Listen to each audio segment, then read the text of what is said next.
Aloha, everybody, and welcome. Welcome to Life After Cult, After a Cult, the channel where we expose cult nonsense, laugh at the absurdities, and hopefully unbrainwash ourselves in the process. As you can see, I have the one and only Aaron Smith-Levin with me today because we're going to break a bunch of stuff down, including we're going to answer the question of what's happening with John Travolta. Yes, that John Travolta. He's been caught driving by filming Scientology protests. Is he just being nosy or is he having some fun? We're going to chat about that. And if that wasn't wild enough, Scientology pulled some shady political maneuvering in Michigan. And guess who trained the guy they sent, or who trained with the guy they sent? That would be Aaron Smith-Levin. So he's going to give us some insight on that. And we cannot forget, it is, of course, L. Ron Hubbard's birthday. The big event is happening in Clearwater this weekend. So brace yourselves for a ridiculous, over-the-top Scientology celebration where they pretend he's still alive and running the show from Target 2. So buckle up, everybody. We are going to have some fun. Aaron, thank you for being here. Thank you for having me on, Natalie. Now, I want to share a short that you shared about John Travolta going by and driving past the protest. So let me get that queued up here. Oops, there we go. And then we can show people here what we're talking about. And hello to everybody in the live chat. Thank you for being here. Thank you for all your alohas. And the moderators, I'm so glad you're here helping out. Just a reminder, hit that like button as you come in and subscribe as well. Okay, so let's look at this because I could not believe you guys caught him on camera once again. We're going to be looking at a clip. This is from Growing Up in Scientology, John Travolta's drive-by from Friday night. Watch this. Is that John? You can see he's holding up a phone. Aaron, do you think he was speaking on the phone or recording? Because he was speaking on the phone, on speakerphone, and it did look like as he drove by originally that he was like holding his phone up to us, but he totally was not, unfortunately. Yeah, so let's let this play out. That's frickin' John Travolta, you guys. We saw him for the third week in a row. So what are your thoughts here? Because I have thoughts, but I think it might, I don't know if it's wishful thinking, because in my mind, I'm like, oh, John Travolta, this is his form of protest to keep driving by. Because Aaron, if you're a good Scientologist, you're driving around and you're avoiding the protest. I mean, they reroute the buses. Yeah, I do have some thoughts on this. I think he's doing something at Flag that his schedule, they're like, because we're down there at pretty much the exact same time for the last 3 weeks. There's something he's doing where his schedule just has him going past us. Now, what's weird is, and it doesn't exactly coincide with the course schedule, but John Travolta could very reasonably have some special schedule that keeps him from coming and going with everyone else as they're coming and going. And because the last 2 weeks that he came by, he drove by more than once. Okay, see, to me, that's suspicious. Well, when I say drove by more than once, it's almost like he's going home and then he's coming back and then he's going home. Is kind of like, this is just my sense of it. And also, I was trying to pull up the video from last week. He has the car that he was driving. He has that car in multiple colors. And last week he was driving the blue one, and this week he was driving the gold one.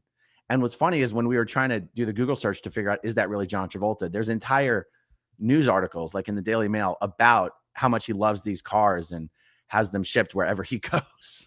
So, yeah. So I just happen to think, like, I don't really think he's driving by just so that he can see us. I don't personally think that. And I think it's a schedule thing. And it means he's in town for a specific reason. Because remember, he might have a house in Clearwater, but he lives in Ocala. His big how far away is that? It's 2 hours north. Oh, okay. Yeah. So he might have a property here, but he wouldn't be staying at that property unless he's doing something at Flag. You know, like his house in Ocala, that's the house where he lives in a development that is sort of catered to people with airplanes. So, you know, he has a landing strip and he pulls his plane right up to his house. Like that's his pad. That's where he's comfortable. That's where he lives. So it does mean to me that he's doing something at Flag, and he's been here for weeks. And it is the L. Ron Hubbard birthday event tonight. So I think you should expect to see John Travolta in the photographs from the event tonight. Yeah. Why? But What were you thinking? Okay, here's what I'm thinking. I'm thinking it was like he is partly pro-protest. But I mean, when you say he might be on service, that throws it out the window. But my brain is like, oh, he's driving by. He's like showing his support because they reroute the buses to not see people protesting. So why does he drive right by there? Unless he really just doesn't care. But everything I've heard about him is that he is a bit more sensitive and kind. Like I don't know. I feel like he's doing it on purpose, and it could be wishful thinking. I know it is. That's what I fantasize about. My thoughts on that is my opinion about why they keep Sea Org members away from the protesters. At least one of the main ones is most Sea Org members are lower level on the bridge. They don't know anything about the OT levels. And historically speaking, most protesters have signs talking about Xenu. And they're trying to keep the Sea Org members and the staff members away from the confidential OT materials. So I think that is still true today. Also, they don't want the protesters talking to Sea Org members or Scientologists. Yes. Driving by is another thing, though. We do have Scientologists who drive by us. And also, they know that we don't have the Xenu signs, except for Cheryl dancing around in a Xenu outfit, but they have no idea what that means. Like a Scientologist seeing someone dancing around in an alien costume is going to think that just has to do with Scientologists believing in aliens. They don't think that has anything to do with Xenu. And what was the other? Oh yeah. So Scientologists do drive by us. We know because they tell us to go F ourselves and all that kind of stuff. Yeah. Flippy the bird and everything. So not only is John Travolta, already familiar with the OT material because he's done at least up to OT3, but also he's just driving by. And there's only so many ways to get to John Travolta's house, and you kind of have to drive down that street. Like, yeah, theoretically you could go all around, but if it's just a bunch of people saying honk if Scientology is a cult, I don't think they're like, oh my God, keep John away from that. I can make the argument for it both ways. Like if someone said they were routing everyone around, I could give a reason for why they're routing everybody around. But the fact that like to the extent that they can keep people from walking by us, they absolutely do. Yeah. But you just can't really control where people drive as easily, And I don't know. That's my opinion about it. Yeah, I'm still holding that hope. There's just a part I think I want to believe it so bad too, and it just surprised me. I mean, Erica sees him often though, so that kind of backs that up too, because Erica doesn't live stream, but she's out there on the regular, educating people about Scientology, protesting, and she has said that she has seen him out there multiple times. So that could back that up too, that he's just coming and going from Flag. Yeah, for sure.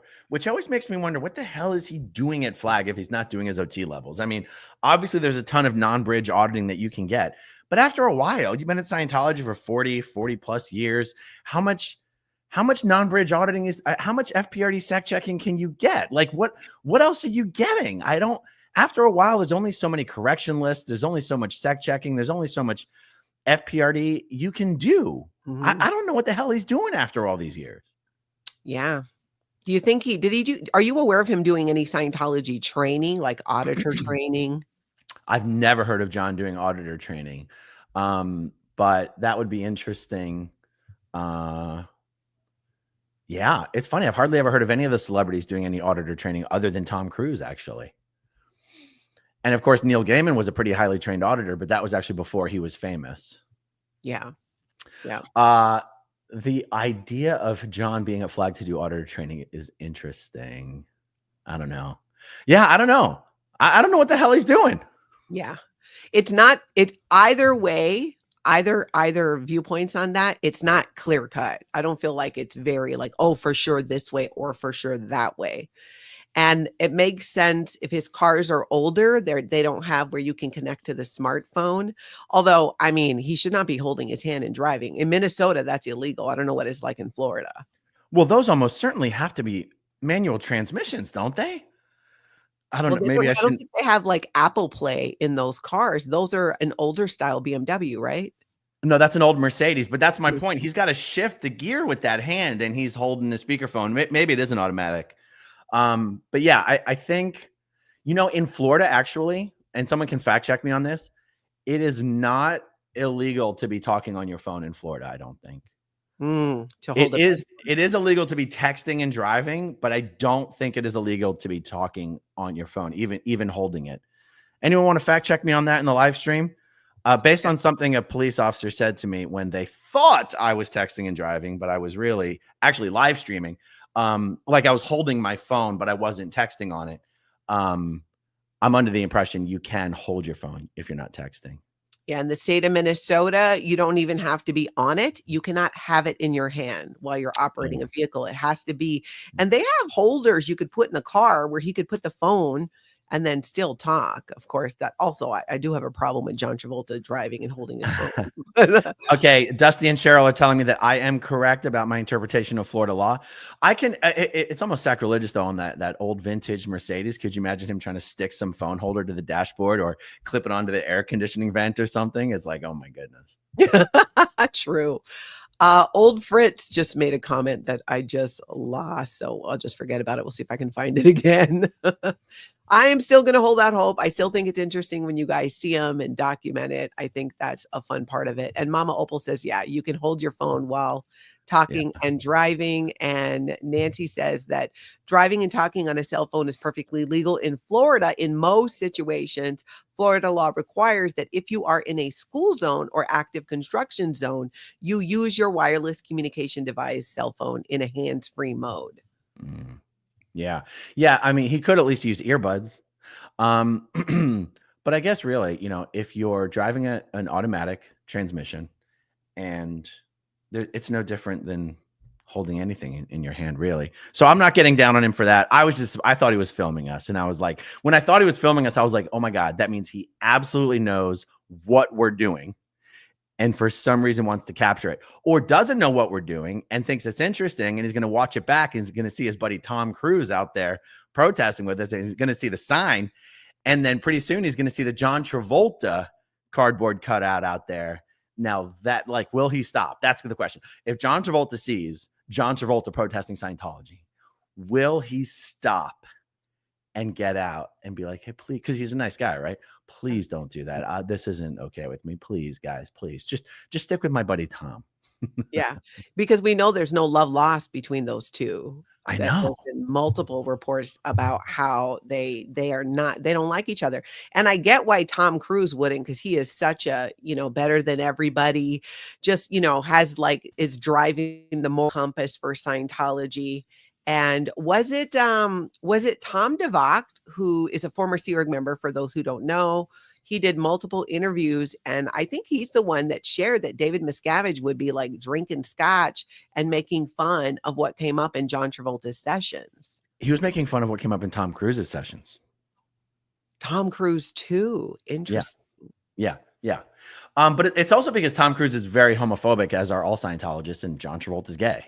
I think everything else is just icing on the cake. I think if John was aggressively heterosexual the way Tom is, they might have a little more in common, be some more kindred spirits, which is ironic considering the rumors about Tom Cruise. But as far as I see Tom Cruise as someone who's very much I'm a macho. I'm a macho man. I do all my own stunts. And every time I do an interview, that's all I talk about. And, well, John's not. Yeah. Fingy. Thank you for the super chat. Maybe he thought it was the real Tom Cruise since it's so life-size. I mean, it's an eye catcher. It really does catch your eye. Let me ask you this. So you're saying there is a cardboard cutout of John Travolta coming? You guys are going to have that? No, it's just. We haven't ordered it yet. Okay. So let's say you order it and you have it, and he actually does stop and asks you to not do it. Would you not do it?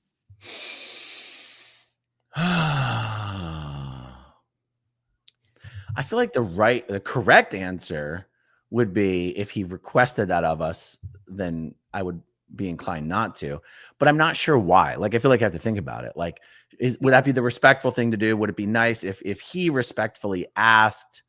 I feel like, Tom Cruise is good enough, but then I've got to sort of think about it more deeply and be like, okay, but but why? Like, does it matter that it upsets John Travolta? Or could it just be a really good example or opportunity to have a conversation with him of like, well, John, there's a reason why we're doing this, you know, like you and Tom are two of the biggest, you know, things out there trying to normalize Scientology. And, you know, we're out here because it destroys families, it traffics children, it's destroyed your family. And, you know, you're free to stay in Scientology if you want, but this is our way of drawing attention to the family destroying human trafficking cult that Scientology is. And we'd rather have you out here protesting with us, you know, and as long as what we're doing is legally protected activity, you know, we're going to keep doing it. But I you know, I wouldn't want to be an a-hole to him about it. Yeah. If it were me and he nicely asked, I would not do it. I would take it down because I think that takes, I mean, it's having a conversation. Like you said, it opens the door to a conversation. But if he's being respectful and asking, my personal leaning would be, okay, like I get it. You don't want that. And I think I tend to agree with you on that, especially if he got out, he was being really nice. We did have the whole conversation and he continued to be nice and was like, I really understand that and blah, blah, blah. And, you know, my own reasons. And I would still just politely ask that you not. I feel like we'd probably not. Yeah. Yeah. Especially if he did it nicely. Astrid, thank you so much for becoming a member of the channel. I appreciate that. Feral Cheryl says he was talking to someone, but his phone is always up. True. That is interesting too. Like, is he really on the phone the whole time, or is that the cover for him doing the videoing? I'm still holding out hope. Or I think she might mean, is it his cover for not having to look at us? Maybe like he knows we're there, and that's why. But he was kind of holding it like this, right? Like he was kind of holding it like this, I think. But yeah, it's one of those things where I was gonna say, when you're walking out of the grocery store and there's people selling stuff out there, and you don't want to talk to them, then you just get on your phone. Yeah. Not today, Girl Scouts. No. Keep the devil's white powder away from me with that sugar. Oh, it's so good, though. It's so good. Sorry, I'm on the phone. Sorry. Yeah, not today, Satan. Okay, so I think that's something that for some reason really has my attention, and I'm going to keep watching you guys. It's become my like Friday night activity is to watch the Friday night Clearwater protests, depending on, you know, oh my God, we have so much fun out there. We have so much fun. I like seeing more people. It's interesting to see people come up and share their stories. They knew someone in Scientology, things like that. Yeah. Okay, so now let's talk about Jeff Breedlove, who is a Scientologist that you trained with. And let's see, let me just, for those that might not know what I'm talking about, I am going to pull up a video that we shared earlier in the week because this has been making the news. This is at the Portage City Council meeting in Michigan. Jeff Breedlove is the guy standing there, the Scientologist, who read a proclamation. Thank you, Madam Mayor and council members. Making it recognizing that Dianetics was published 75 years ago. Of course, Scientology will turn it into, you know, some whole other, you know, like it's, oh, they said L. Ron Hubbard was the best thing in the world. And it wasn't. They presented a proclamation with all kinds of fluffy, typical, the world has never been the same since L. Ron Hubbard helped all of mankind and saved babies from burning fires. No, the city council pushed back and we're like, no, we're not down with that. But we will say they did. I haven't seen this clip. Did they push back on that? They did. The final proclamation is different from what Scientology submitted. Wow. But there were people in the audience, local community members who did speak and say, and two of them have backgrounds in psychology and said, this is a dangerous precedent that you're setting because this represents Scientology, who's trying to end psychiatry and valid forms of mental health. And if you're promoting this book as a city, you're basically saying like, oh, we're legitimizing this when people are actually suffering because of it. Wow, I've got to see this clip. Well, do you have more of it to show? Yep. Do you want to see Jeff like him reading the proclamation, or you want to go straight to I want to see Jeff. I want to see if he still yeah. presents the way he used to present. Yeah. All right, here we go. City of Portage Proclamation, 75th Anniversary, Dianetics, the Modern Science of Mental Health. Whereas in 1950, American author and humanitarian L. Ron Hubbard published Dianetics, the Modern Science of Mental Health, about a technology to alleviate unhappiness and psychosomatic illnesses and create personal freedom. And whereas this landmark work continues to relieve mental and spiritual suffering, overcome physical hardships, help individuals gain greater personal independence, and restore honesty and trust to relationships. And whereas L. Ron Hubbard wrote, I like to help others and count it as my greatest pleasure in life to see a person free himself of the shadows which darken his day. And whereas the world today is in great need of ideas and solutions. Now, therefore, it be resolved that I, Patricia M. Randall, as mayor. So then they basically approve the proclamation, but then they open it up to public comment. And this guy was one of my favorites. Check it out. Hi, my name is Jordan Horn. I'm a master's level psychologist in the Portage, Kalamazoo area. Master's level psychologist too. This is just not some random person with an opinion. I've published scientific studies regarding mental health, and I'm a part-time instructor of psychology at KVCC. I oppose the city's proclamation of recognizing L. Ron Hubbard's book, Dianetics, the Modern Science of Mental Health, because the city government is giving credence to a clearly pseudoscientific book. We should care about pseudoscientific ideas because they provide opportunity cost, whereas people may think that the government is kind of endorsing this book, and people then may choose to read this book instead of seeking adequate mental health treatment. And pseudoscientific ideas clearly cloud our critical thinking abilities. Endorsement of a pseudoscientific book creates further distrust in government at a very vulnerable time. The ideas of L. Ron Hubbard, in his original book in 1950, he says that Dianetics can, quote, treat any and all inorganic, mental, and organic psychosomatic ills with assurance of complete cure in unselected cases. According to Amazon's website of the 2007 version, they describe Dianetics as a new science. The fact is, they go on to say that there is a single source of problems and suffering. These are clear signs of pseudoscience. There is no single cause of mental health concerns nor depression. The psychological science is clear that it is a multifaceted problem.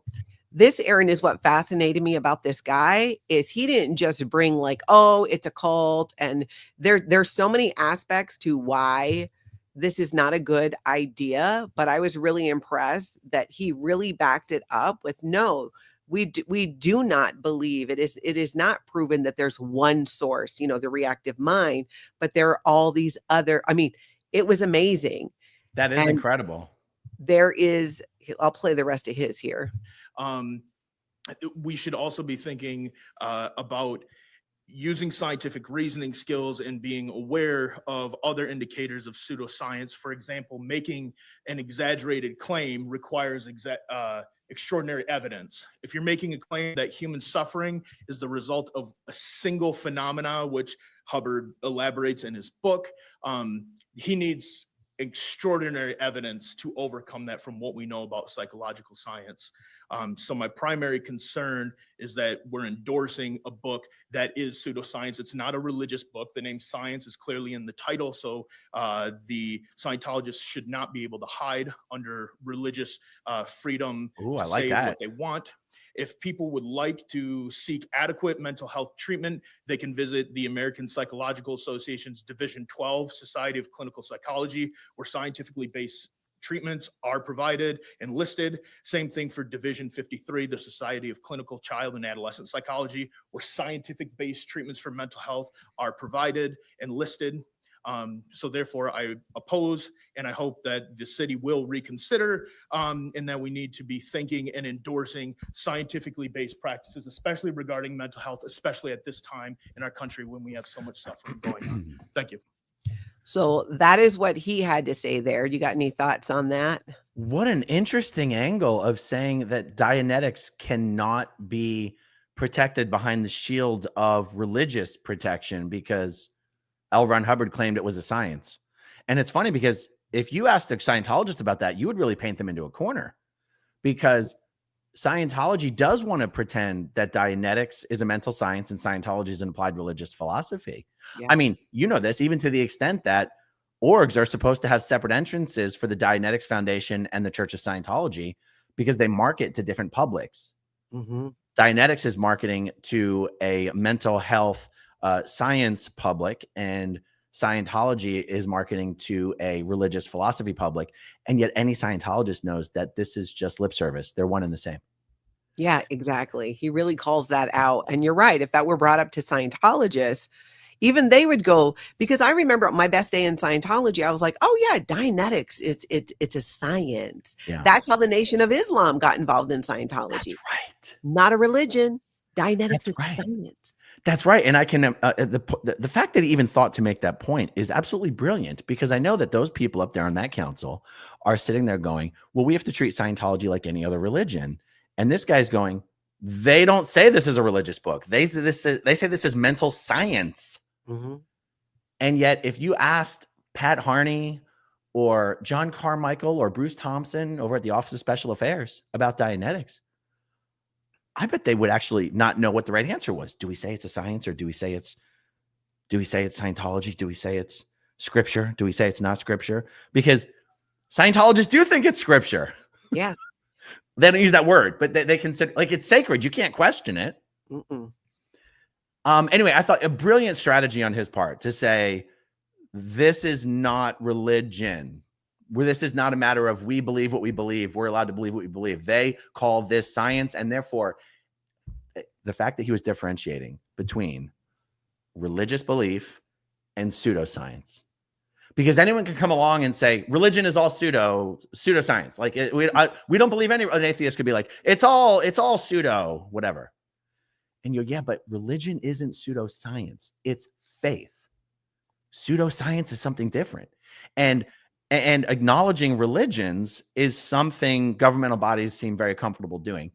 But endorsing pseudoscience is something different altogether. Yeah. Anyway, I thought that's an absolute brilliant approach on his part. And I was a little disturbed, though, by once Jeff Breedlove got up there and made his speech, there was already a city council member. I'm assuming that was a city council, right? Yeah, so they actually, this wasn't the first time it was being presented. It was presented earlier at a different city council meeting, and then they edited it down. This was just the formal reading the proclamation into the minutes, and then formally doing, saying, yes, we did approve this. But they had already approved it. It was like they were presenting it. It was being read. Yes. So now it doesn't mean that it can't be rescinded, because we saw that happen in Florida last year with another city. Was it Deltona or something like that? Yes. Where the mayor was like, oh, yes, L. Ron Hubbard Day. And people found out and were like, oh, hell no, we are not down with this. And he did rescind it. So I think that's interesting too. There's precedent. That is interesting. I also find it interesting to the timing of this. The timing of this is very clearly meant to coincide with L. Ron Hubbard's birthday. Now, I know they're talking about it's Dianetics, but that does not matter. They're doing this so that they can make the announcement on at L. Ron Hubbard's birthday event that this city and this city and that city and that city have endorsed and thanked mankind's greatest friend, L. Ron Hubbard. And those kind of things, those types of presentations, when I was still in Scientology and watching these events, always had a very meaningful impact on me. I was like, wow, we are getting broad social acceptance, because I didn't understand the process that is involved in getting these proclamations signed. I just always assumed that someone in leadership had to come into contact with L. Ron Hubbard's work through some friend who'd been saved by Scientology and was so moved that they're like, I'm going to declare it L. Ron Hubbard Day. And you're like, no, these are like rubber stamped things that get pushed through. They get pushed through for just cutesy little community engagement. Like these people that are elected to these positions, they run around just looking, how do I do things to make this group of people like me and that group of people like me? And these things are just rubber stamped.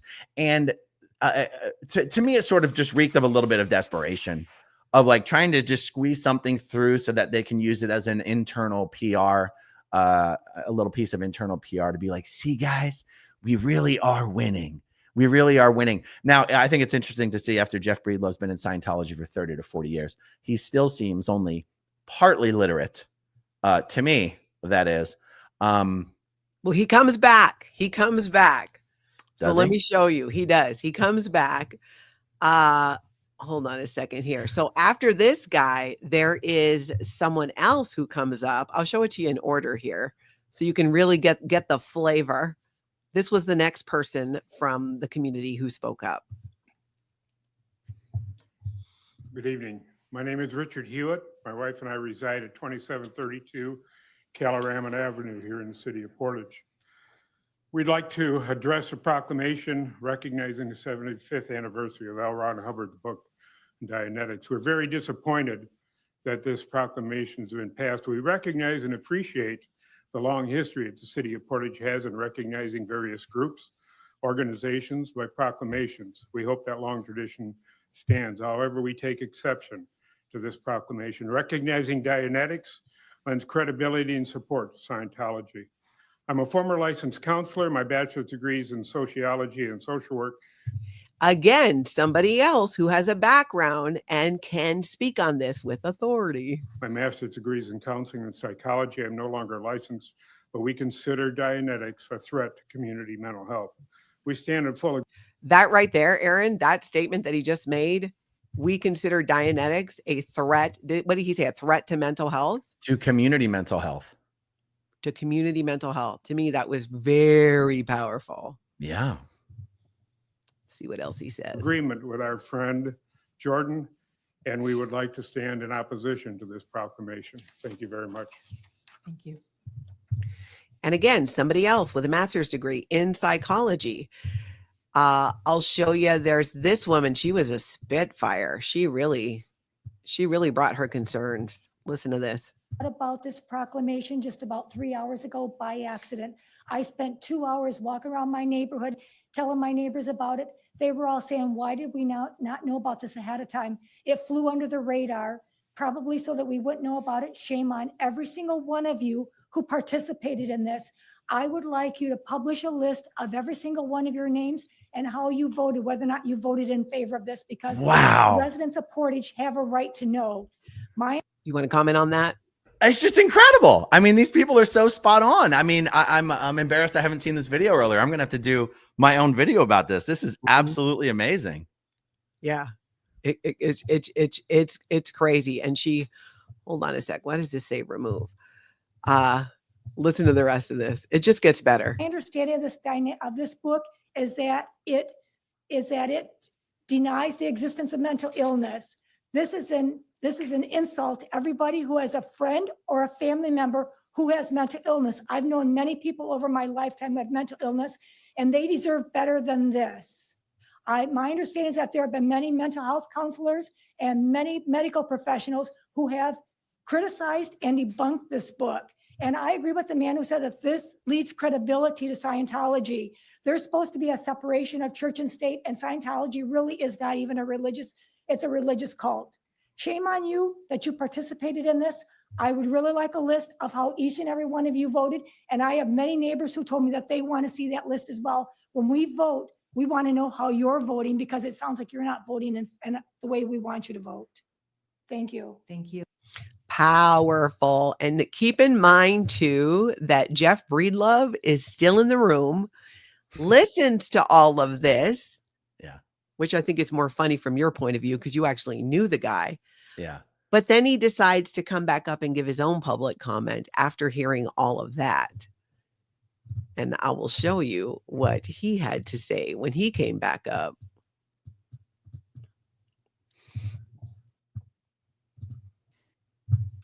Thank you again, Madam Mayor and council members.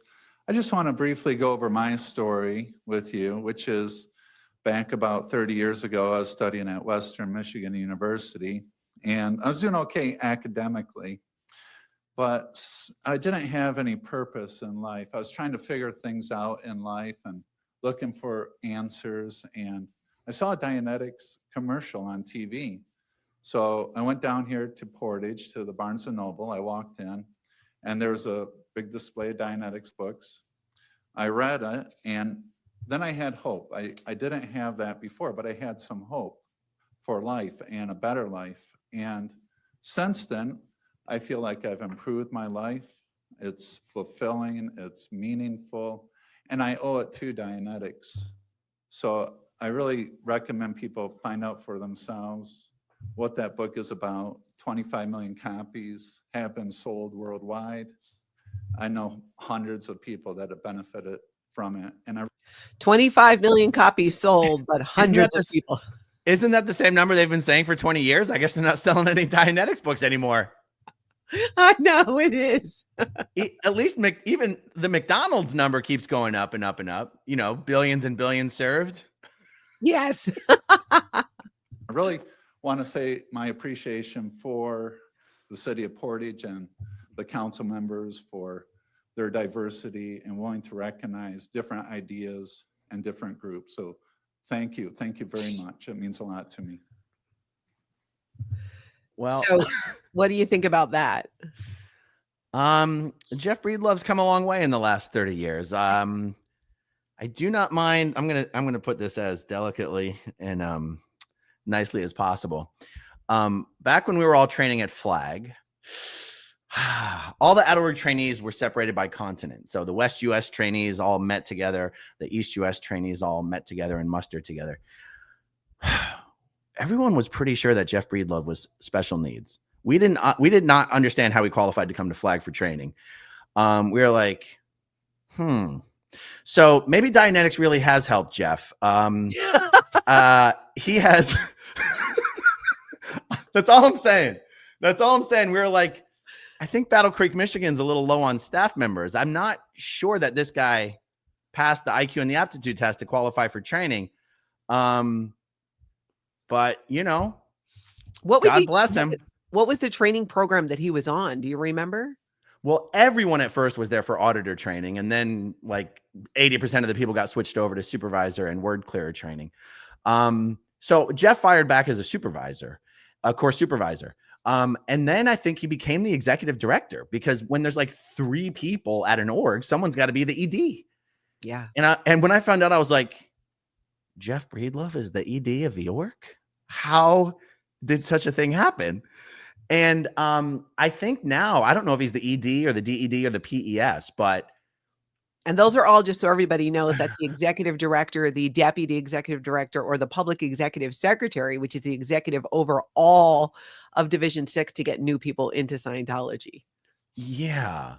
And by the way, I liked how when he was telling his own personal story, he was actually looking down at his notes. And you're like, okay, you prepared your personal story? It's like, okay.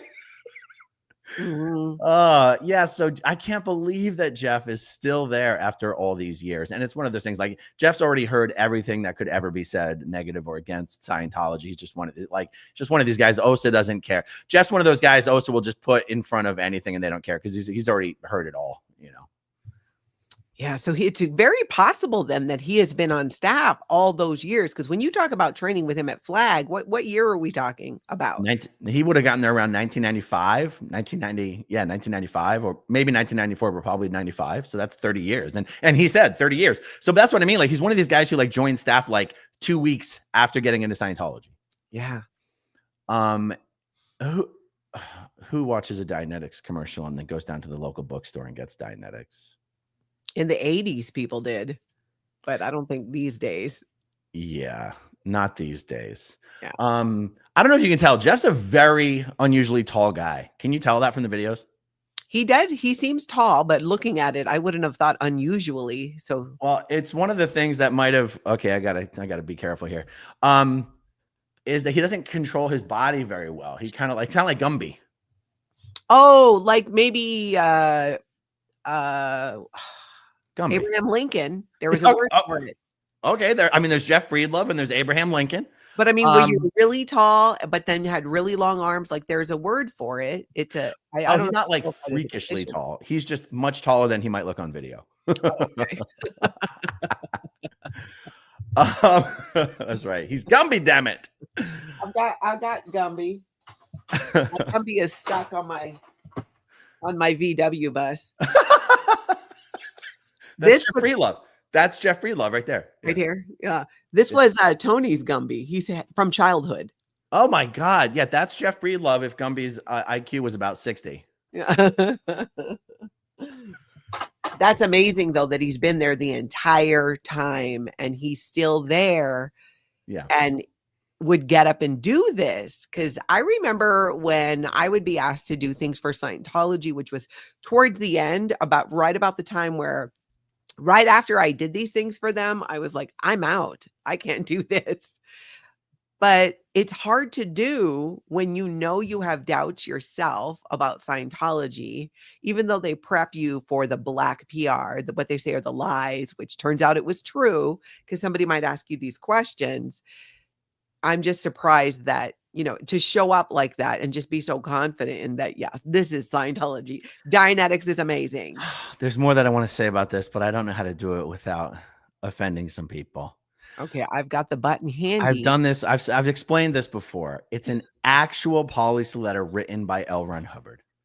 I am not exaggerating this, okay? And it's not true. What I'm about to say is not true for everyone that works in Div 6. Division 6 is the public divisions. It's the people responsible for getting brand new people into Scientology. You're interfacing with the WOG world. You're interfacing with the most black PR, the strongest black PR and enemy lines on Scientology.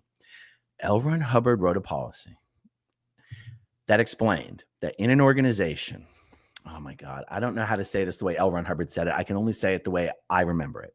Okay. There's a certain type of personality or staff member that's just not quite bright. Okay.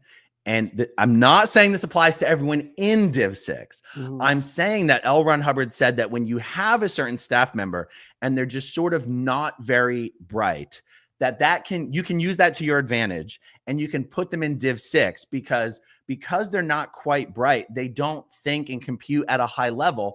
And therefore they'll just basically almost like a toy where you wind them up and you set them out and they will just take no prisoners and just stop. They will just single-mindedly focus on the one task and nothing can convince them or reason them out of it. And that these people are great in Div 6. These people are great in Div 6 because they have no back off. They don't have any reservations. They're like, we sell books. I'm sorry, guys. Oh, what is it called? Div 6 policy letter was something like send good looking but dumb people to Div 6. Except Jeff is not a good looking fellow. The thing was called the Div 6 personality. But the thing is, even that is not accurate because there's a certain aspect of the Div 6 personality that's actually high energy, high friendliness, high enthusiasm, approachability. And those are all the super high positive things that you want in a Div 6 personality, particularly someone who's actually signing up new people in Div 6. They have to be able to deal with the person in front of them at a high level. So L. Ron Hubbard wasn't saying in order to be in Div 6, you have to be smart and dumb. What he was saying is, but when you do have these people that are kind of like quite dumb, don't worry. There is still something you can do with them. You can put them in Div 6 and have them do like very specific things. That is Jeff Breedlove. Yeah, like Mojo says, me sell books. Me sell books. Becomes very robotic. There's not a lot of critical thinking going on. Like I could see that too. You're not going to question or take the time to actually start thinking these things through because that's how, as Scientologists, we got in trouble, was thinking and going, wait a minute here. This doesn't totally add up. And then you get in trouble. So I get what you're saying. He's someone that wouldn't necessarily question, but would just blindly keep taking it, which kind of takes us to an interesting point of why I want to share this. I want to share this SEER recruitment flyer that we chatted about because it kind of gets into some Scientology math and why some people leave and some people don't. Mm-hmm. Because I'm just blown. Oh, Bina says spectrum. Like there's a spectrum, or do you mean on the spectrum? There is a spectrum. Careful, getting in dicey territory. Well, he may or may not be on the spectrum, but get up that aloha button. Yeah, I got it ready. But I think I can see though how, in ways though, I've seen people who are on the spectrum push back harder against Scientology because of the lack of logic, or, and be able to do it sometimes without as much emotion. So I've really seen it go both ways. But I'm shocked that he's still there and I mean, taking on a role like that's who they sent. in my opinion, the only staff members I can think of, or even Sea Org members for that matter, that in retrospect, I might have been like, I wonder if that person was on the spectrum. I feel like they put persons like that in charge of the tech films. They make them the tech films I see in the course admin. I guess that's only funny to people who've had a lot of experience with tech film ICs and course admins. Like the Rowdy Rats of the world. Anyway, let's move on. I'm going to attempt to dig you out of this hole. I guess you have to know some of these people. Yeah, you would. But I get what you're saying, though. When I look back on all of those years, I'm like, yeah, there does seem to be a pattern there of who they put in certain places, for sure. Yeah. Let's take a look at, let me just make sure. Was there anything else I was going to show you on that? Oh, one thing I wanted to share with you about that clip. They had the city attorney come on after Jeff. You know what? You should see this. You should see this. Let me show you. Let's watch it. Let me show you this, because this was like, whoa. Okay. Wasn't her. Let me back it up. There we go. Administration. Back it up a little. Seeing no one come forward, I will ask if there are any callers on the line. There are no callers.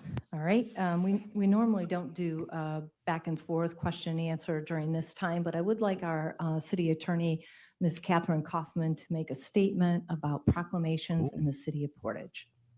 Thank you, Madam Mayor. As I understand it, there is a process for people to request proclamations that is run through both the mayor and the city administration. They are reviewed. They are viewpoint and content, they're content neutral, and there's no viewpoint discrimination. So any group that wants to ask for a proclamation, that would be considered. And in this particular case, it was handled. It was not content-based in terms of the message, and it was a viewpoint neutral decision to bring the proclamation forward tonight. All right, thank you very much. Do you know what I love about that quote? Do you know what I love about that quote? It basically says our proclamations are meaningless. Which is a great thing that I would like to do a video about in general. Is like they're going to be like, the city of Battle Creek has endorsed and thanked L. Ron Hubbard. Cut to an excerpt of the city attorney. This is meaningless, and we don't approve it based on the content. But you see, she's missing the point that the other guy made, which is that this book is not a religious book. Yeah. It says modern science of mental health. L. Ron Hubbard says that Dianetics is a mental science and Scientology is a religious philosophy. So like even they are confused. Yeah. Yeah. I've wondered, I mean, of course, I don't think they're ever going to change that because that's how L. Ron Hubbard laid it out. But I remember being confused about it when I was on staff of just how do you explain that or approach that? Because we're saying on one hand, it's a science, but then it's a religion. And the original proclamation was way heavier on L. Ron Hubbard Day. Then they also included in the same one, and I'll send you the link to the original proclamation. They then included almost like as an afterthought, and it's also the anniversary. Like they were trying to put two into one. And the city council took that and was like, no, we're getting rid of all the L. Ron Hubbard stuff and saying we will acknowledge the book was published 75 years ago. Oh, so was this originally supposed to be an L. Ron Hubbard birthday proclamation? Yes. Oh my goodness. So Jeff Breedlove messed the whole thing up. Well, if the proclamation is meaningless and it's not approved based on content, then why did they decide to change it in the first place? That's what I don't understand. Is it just again, they had the city attorney involved. As they said, they don't normally bring the city attorney in to be like, hey, I think personally, my opinion is they were afraid that they would be sued by Scientology for some reason, because there are people, a fair amount of people out there who still think like that is the thing, that they will do that. Yep. Whereas it's like, no, they're just a wham bam, thank you, ma'am. They want to get in and get it approved and get out. That's all they care about. They'll just move on to the next small town. And note, it's small towns they're going after too. How about this? Why did it take 50 years for them to get some BS rubber stamp proclamation through the city council? That's another interesting thing. They've been there for over 50 years, and this is their big, we're making it, you guys. And even though the council's like, yeah, these are meaningless. Yeah. I think they're all done through what Scientology is now calling the L. Ron Hubbard Foundation. Because when they introduced Jeff Breedlove, they said he's here representing the L. Ron Hubbard Foundation. What? Not the Church of Scientology. Oh my goodness. Mm, Just more smoke and mirrors, more subterfuge. yeah. Wow. Yeah, Jeff is nothing but a Scientology staff member. He doesn't represent an L. Ron Hubbard Foundation. Yeah. I've never even heard of the L. Ron Hubbard Foundation. No, when you Google L. Ron Hubbard Foundation, because I did, it just takes you to lronhubbard.org. Oh my And God. that's where there's a list of proclamations in other cities. They list a bunch for that do a Dianetics month, and then some that do a Dianetics day. So when I first brought this up earlier this week to my audience, my take on it was, hey, especially if you live in a small town, maybe not a bad idea to reach out to your city council and make them aware in writing. I want you to be aware this is happening, where Scientology is trying to gain legitimacy through proclamation. You know, even with all the search engine optimization that Scientology does, when you Google L. Ron Hubbard Foundation, there is no such thing. Like you said, it just goes to lronhubbard.org, and nowhere on lronhubbard.org does it even make reference to the L. Ron Hubbard Foundation, because there's no such thing. Yeah, I don't think that there is. I think they're using that, of course, as a front group that doesn't even really exist, to be able to say, oh, this is the L. Ron Hubbard Foundation. Almost like how Author Services works in a way. That was my take. Or Galaxy Press. Oh no, we're not Scientology. We handle the fiction works of L. Ron Hubbard, or we handle the whatever it is ASI does. Yeah. I just did an in-text search for the entire lronhubbard.org website for the word foundation, and the L. Ron Hubbard Foundation is not mentioned even once anywhere on the entire lronhubbard.org website. Just more complete smoke and mirrors by Scientology. Yeah, they didn't even, it's almost like they didn't want to say Scientology. Well, if we say we're with the L. Ron Hubbard Foundation, is in my mind, Scientology is doing nothing but throwing more front groups in, like, okay, you're just changing your clothes. It's still the same organization. And we know this. It's similar to what, they're doing with like Leah Remini's lawsuit and trying to, all the different entities. They're now just trying to because if you walked into a city council and you were like, I am with the Church of Scientology, they'd be like, I don't think so. Yeah, absolutely. The fact that Scientology tries to even distance itself from the toxicity of Scientology, I think is quite a statement. Yeah, exactly. That's really, even Power Lies to Paralyze says there's an SPTV foundation, but no actual LRH foundation. I love it. Yes. We are considering changing the name of the SPTV Foundation to Definitely Not SP's Foundation, so that more people will ask us for help. I love it. Reprise, when old lies stop working, come up with some new lies. That is exactly it. That is exactly what they are doing. I think we should change the name to the Most Ethical OTs on the Planet Foundation, so that Scientologists will be more comfortable asking us for help. Does that sound like Mojo says Scientology doesn't even want to promote Scientology. Meta's like, shut up, Aaron. Stop talking. Stop making jokes. Oh my gosh, these are hilarious. And I get what you're saying, and you are right. Most people who are going to leave Scientology pretty much are suppressive people getting declared. Yeah. Could you imagine? Just leave. I'm sorry to keep making jokes about this.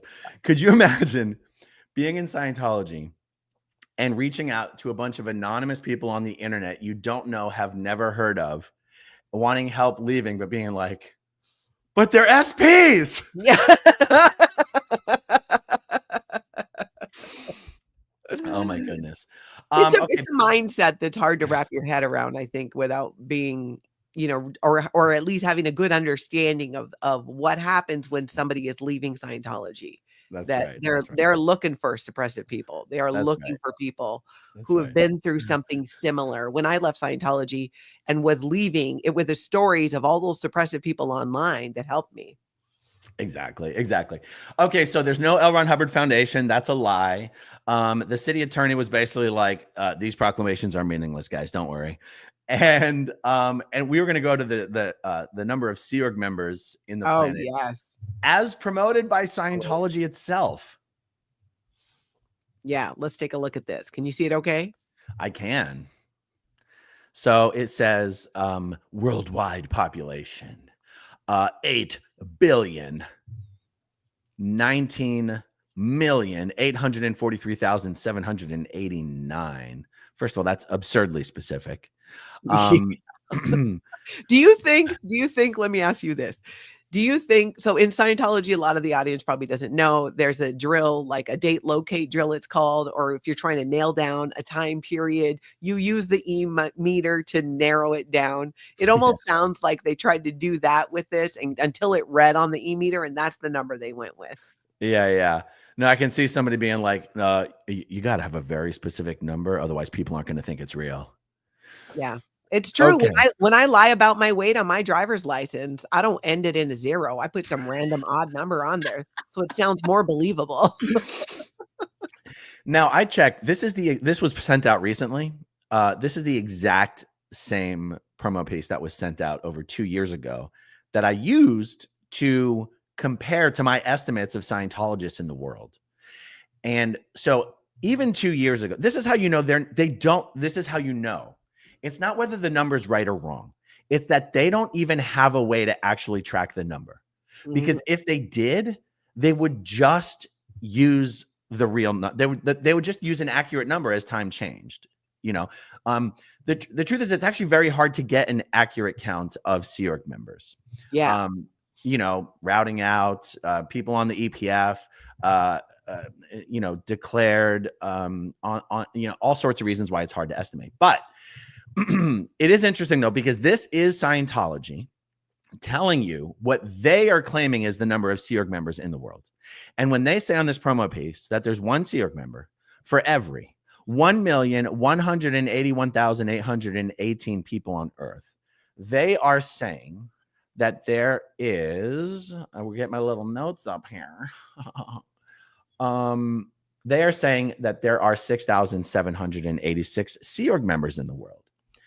Now, can I do a screen share? Can I screen share as well? Yep, I believe you can. Okay, so check this out.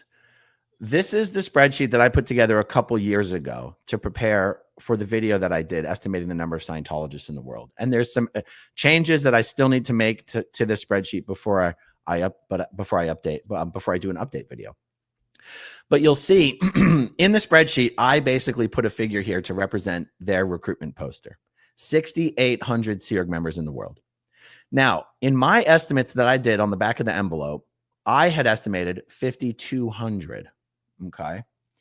And I said, okay, well, how far off were my estimates compared to what Scientology claims? Also, keeping in mind that whatever Scientology claims is absolutely already inflated.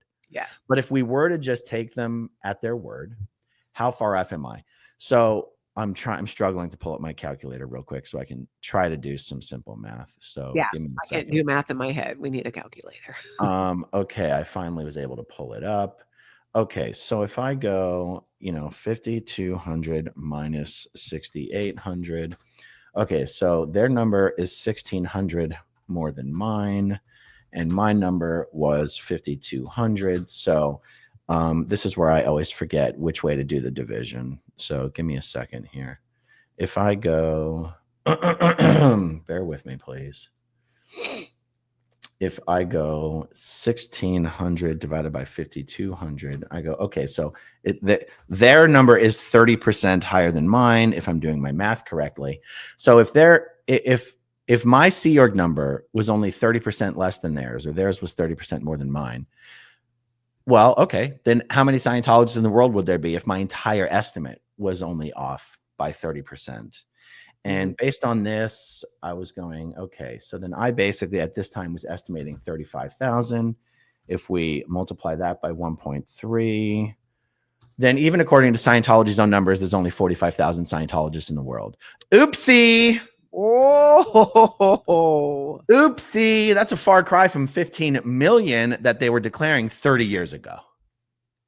wow. Because it really is. Because mathematically, if Scientology is growing at the public level, then it's growing at the staff level. If Scientology is growing at the staff level, then it's growing at the Sea Org level, because staff members are recruited from the public and Sea Org members are recruited mostly from the staff members. Now, yes, they're also recruited from the public. But if your base of public Scientologists is growing, you're going to see it reflected in the staff numbers. You're going to see it reflected in the Sea Org numbers. So it's incredible to see Scientology, with even their most exaggerated number, claim only 6,800 Sea Org members in the entire world. That's not even possible if there's 15 million Scientologists. And this is what I mean. Like, Scientology's own numbers accidentally reveal the true number of Scientologists in the world. It's so crazy. It's like nobody's paying attention to that. Sometimes I think that I think this is how it is, that they just go from one major event. You got March 13th, May 9th, and so on after another. And they're just throwing out numbers that don't make a lot of sense and nobody is catching it. And, I would have looked at that. I wouldn't have done the math. So I'm glad that you did, because I already, once you got to the second number, I was like, I don't even know what we're talking about. But that is fascinating. And you're totally right. Just for fun, because you reminded me of it, can we talk about, this isn't math related, but it's kind of in the same genre. And me and Jenna were talking about this yesterday. And we were talking about kind of like the whole thing of making your needle float and not making your needle float and getting through sec checks and all this kind of stuff. And I just wanted to tell this story because when I said this, Jenna was like, I never thought about any of that. And I have to know if other Scientologists out there have thought about this. Ooh. What on the e-meter? What is one of the biggest characteristics on the e-meter of someone who's in really good case shape? Do you have a flash answer? Well, like a floating needle, just no, in general, just a really good case shape as a thetan. I don't. I mean, in general, just sitting on the meter, no very question. Loose needle, very loose and floppy needle. Yeah, not all tight and jagged. Yeah, we're just your needle's just kind of all over the place. Okay, but what is it that actually makes your needle sort of be loose and all over the place? It's a high sensitivity. Okay, but how does the sensitivity get set? At the can squeeze in the beginning of a session. Yeah. Okay. So what do you have to do to get the auditor to put it up on a really high sensitivity? You have to do a really light can squeeze. So if you do a really light can squeeze, I think we were talking about this because, we were talking about our experience being corrected for miscalling floating needles on the e-meter. Yeah.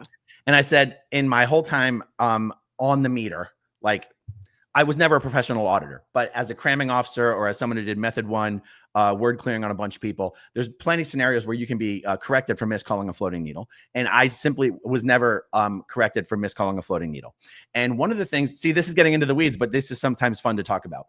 One of the things that David Miscavige implemented is auditors used to call a floating needle even when the needle was going back and forth less than 1/4 of an inch. Okay, now 1/4 of an inch is very small for needle motions. David Miscavige came along and basically said anything less than 1/4 of an inch is a dirty needle, and a floating needle has to be bigger than 1/4 of an inch. And we were talking about this, and I go, but the reason this is insane is because whatever it is that's making the needle go back and forth, the size of this motion is not based on anything to do with your body or your mind or your thetan. It has to do with the freaking sensitivity of the e-meter. And so if in the golden age of tech, if someone knows that a small floating needle is not allowed to be called a floating needle, and only a bigger floating needle is allowed to be called a floating needle, then what's one of the things that you can do in an auditing session to make it easier to make your needle float and to get through auditing processes? Well, you change the sensitivity, right? You do a light can squeeze, so the auditor has to jack up the sensitivity, and all of a sudden it's easier to make your needle float. And it also looks like you're in great case shape because you've got a loose, floppy needle. And I was like, yeah, that's the trick of it. Small can squeezes. And Jenna was like, I never thought about any of that stuff. And I'm like, You got to get your game right. Okay. You got to know how to do this. That's right. Irina says easy floating needle and very good indicators. And this is a funny way how people who are trained in how the e-meter works are the people who know how to beat the e-meter the easiest. And also when your sensitivity is very high, it's much easier to influence the movement of the needle with little nose breaths, or, you know, the static electricity you generate by shuffling your feet. Now, this is the benefit of learning how the e-meter works, you guys. Well, it blows my mind every time I think about with the e-meter, because I was somebody who I didn't try to trick it except maybe towards the end, because I was just so convinced that no, there's no getting around it. So I should just be honest. And as a person who was a public Scientologist for many years, when I was being security checked or doing the false purpose rundown, I was paying for it. So I was like, okay, right fast. Here's the over. Boom, boom, boom, boom. Because I was, you know, you pay by the intensive, you pay by time. So I was giving it all up as fast as possible. You know, it's funny. And I feel like this isn't directly in response to what you just said, but it always seemed to me, speaking for myself, but it always seemed to me that it would be true for other people that were, you know, sort of born and raised in Scientology, is that the difference is I never willingly participated in an auditing session. I didn't want to be there. I didn't want to be doing it. I didn't want to have to answer these questions. I didn't want to talk about myself. And that created a scenario where I was always looking at how to get out of having to answer these questions, or having to keep answering these questions, or having to have the auditing session go on any longer than I could, you know, control. Yeah. And I was always like mystified that anybody would like willingly want to go into an auditing session. And I'm like, people pay for this? Like, because someone might go, oh my God, why would you be trying to cheat the e-meter? But like, because I didn't want to do the auditing. Mm-hmm. That's why. If you actually joined Scientology and you're like, that made me feel great, I want more of it, or I love talking about myself, or I love being at the mercy of the auditor. It's a totally different perspective of engaging with Scientology, even as a subject. Yeah. You know? And that's very true. And I could never wrap my mind around that. I could never put myself in the shoes of someone that's like, I'm just so upset that I can't get more auditing. I'd be like, what's wrong with you? Oh my God. I can't believe you didn't get declared a suppressor like day 7 when you showed up in the Sea Org.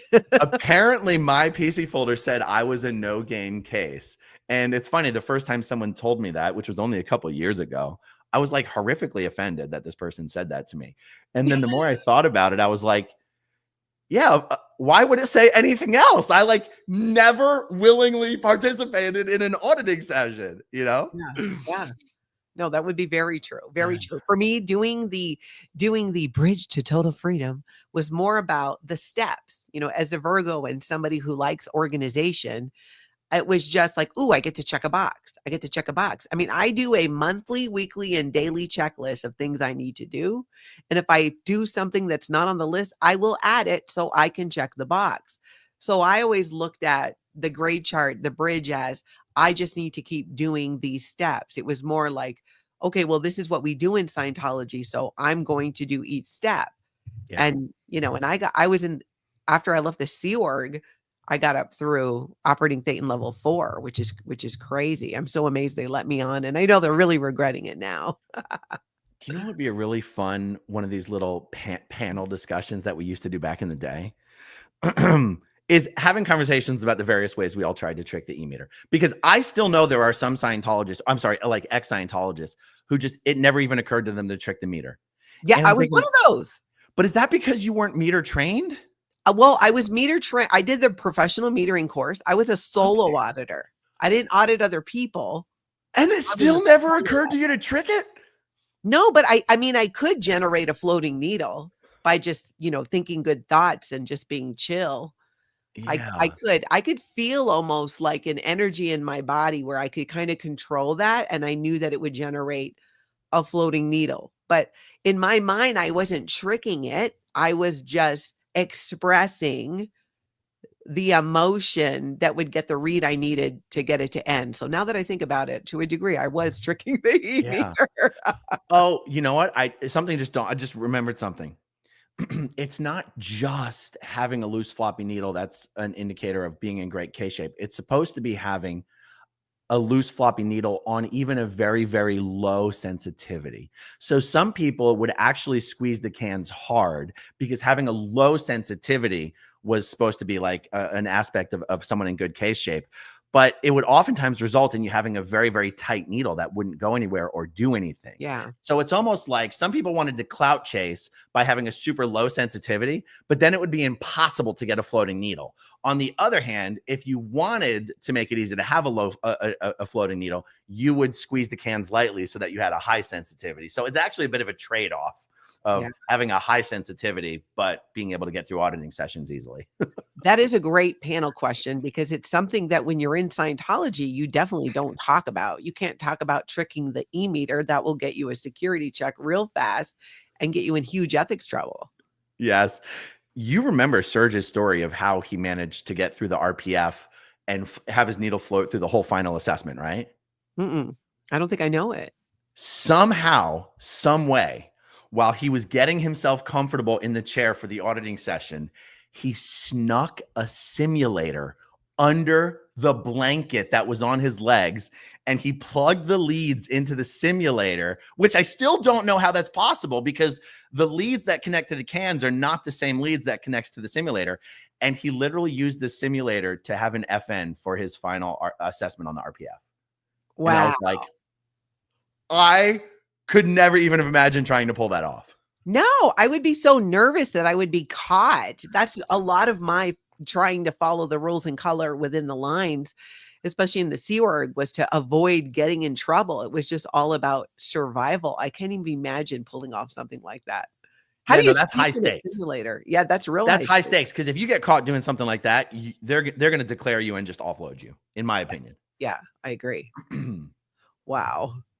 So Scientology math is BS. We've determined that, and we have confirmed the true number of Scientologists that really do exist. Hey, you've got Ricky Glazer in the chat. Oh, where? Ricky, Hey, Ricky. Ricky was one of the guys working with Aaron Kyro, and he's got his own channel. Him and the former Braille guys have their own channel now. That's right. Da Boys. The boys. Called Da Boys. I was watching it. It was in that big video that we both have talked about this week. That's right. Which kind of is a great segue to Aaron Kyro. So, Ricky, you're here just in time. Yeah. I can't figure out why Aaron Kyro is still in Scientology and a staff member. He has had his entire life go to crap in so many ways after building something that seemed pretty amazing and building this community of skateboarders to then turn around, go to Flag, become this highly trained Scientology executive and come back and crap on everybody. Did you know, Aaron, that he was paying his guys like $20 an hour? They didn't get any of that brand deal money either. It's crazy. It's crazy. Absolutely crazy. Especially when they're running the whole channel while he's off at Flag for 2 years. Yeah. And he's not even in touch with them daily or weekly. And it's like, what? It's amazing that they stuck around for as long as they did. It shows you how much they cared about what they were doing. Yeah, very much so. And that was not lost on me. The passion they had about what they were doing, it wasn't about the money. And then to be crapped on that way and not be taken care of. And it's such an example of what happens when you train under David Miscavige. Yeah. To be an executive. You'd think these people would come back and be more filled with compassion and want to take care of their people, but he came back and he ran it into the ground even further. So if this is an example of Scientology management training in action, it is a horrible example for Scientology. You're reminding me of one of the most amazing stories of it's the subject of going and, being in David Miscavige's vicinity for a while and what that does to someone and who it turns them into. Yeah. Do you remember the story of Chris Colburn? He was the CMO Africa. And he's who Christy Colburn used to be married to. Chris Colburn, born and raised Scientology, second gen, knew nothing but Scientology his whole life. He wasn't born into the Sea Org, but he was born into Scientology. Joins the Sea Org, gets into the CMO, one of the most senior organizations in Scientology, becomes the commanding officer of CMO in Africa, the most senior Scientologist on the entire African continent. He goes to international management for 2 weeks to sort of apprentice train at the international base under David Miscavige. He comes back to Africa. He says to his wife, pack your bags. We're leaving. And they blew. Whoa.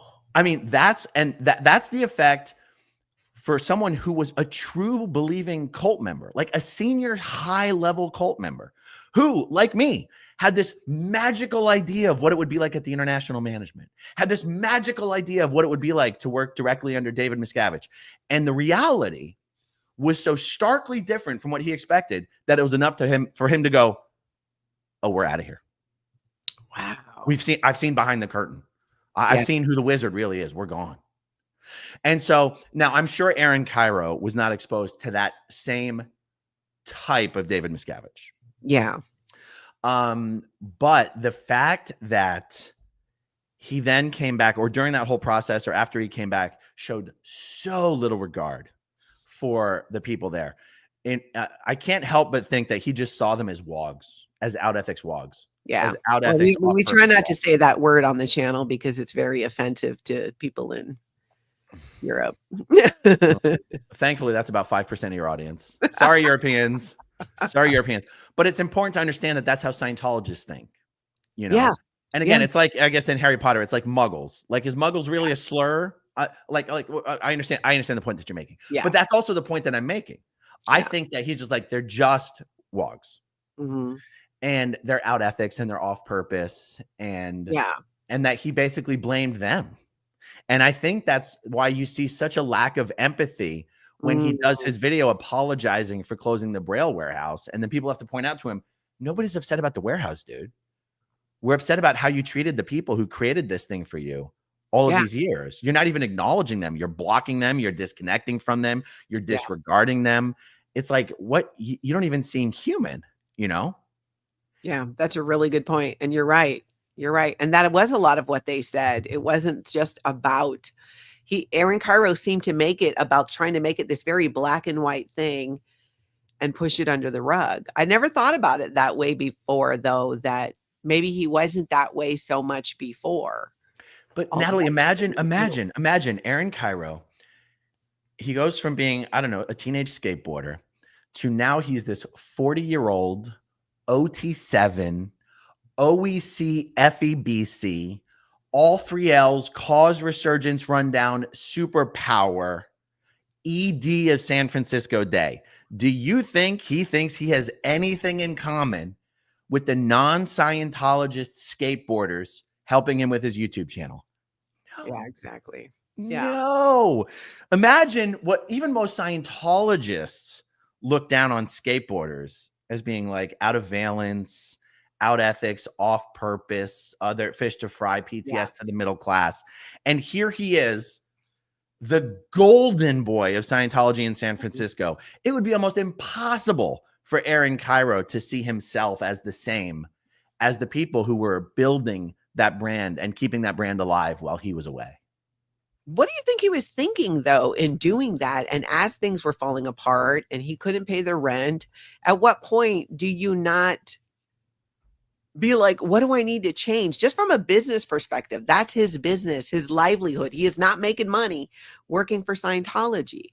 That is the part I struggle with, even on that. Like, how do you trash your whole business? I don't get that, because I mean he's losing money.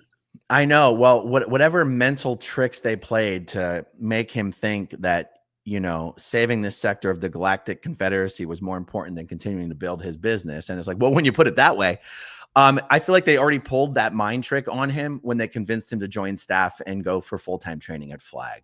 I don't even think that's a mind trick they pulled on him at Flag. Like, they had to convince this guy to abandon the business that had made him rich and famous to go be an outer org trainee at Flag for 2 years. Like, bleh, barf. And yet I want to know what recruiter managed to pull that magical trick on Aaron Kyro. Yeah, because it really did end up changing things. Yeah. Yeah, that's such a loss. I he's one I think of when I think of people who I can't see how they haven't left yet. But that's been a big question that I've had is why do some of us leave Scientology and some of us don't? Yeah. And we all got to it in our own time. I think growing up in Scientology, it's a bit different. But even then, I left when I was 40. It's not like I turned 18 and I left Scientology. Now, I had multiple generations of my family. For me, the biggest thing was not wanting to lose my family. Because when I left the Sea Org, I moved to Minnesota and I was very dependent on, I was getting a divorce. I had these two really, really young children, very dependent on I mean, I worked for my mom and my stepdad, who were very active Scientologists when I got out of the Sea Org. So it wasn't an option in my mind. All my entire life was dependent upon these people helping me get back on my feet again. And then even when I got back on my feet again somewhat, but then I dated a Scientologist, and that's what got me really pulled back in because I already kind of had one foot out the door. And I think Scientology knew that. I have thoughts on this. It's funny because in some ways, as I explain my route out of Scientology, there's a way in which I was never trying to leave Scientology officially, but that's different than trying to continue to be a Scientologist. And it's so like in many ways, from like I was officially declared an SP in 2014, around March 2014. But in many ways, from 2019 on, I was not a Scientologist anymore. And it's funny because these definitions are squishy, right? Depending on who I'm talking about and depending on what video I'm doing, I have said, as long as you are in good standing and not declared and people haven't been forced to disconnect from you, you're a Scientologist. But in many ways, it's also true that if you no longer believe in Scientology, you're not a Scientologist. Yeah, I guess it depends on who you ask. If you ask the person, I don't identify as a Scientologist. Right. Someone else might call me one. That's right. And I've seen some people misunderstand my story and say, oh, Aaron was wanted to stay in Scientology. And it's like, no. I didn't want to be disconnected from. I wasn't a Scientologist from 2019 on.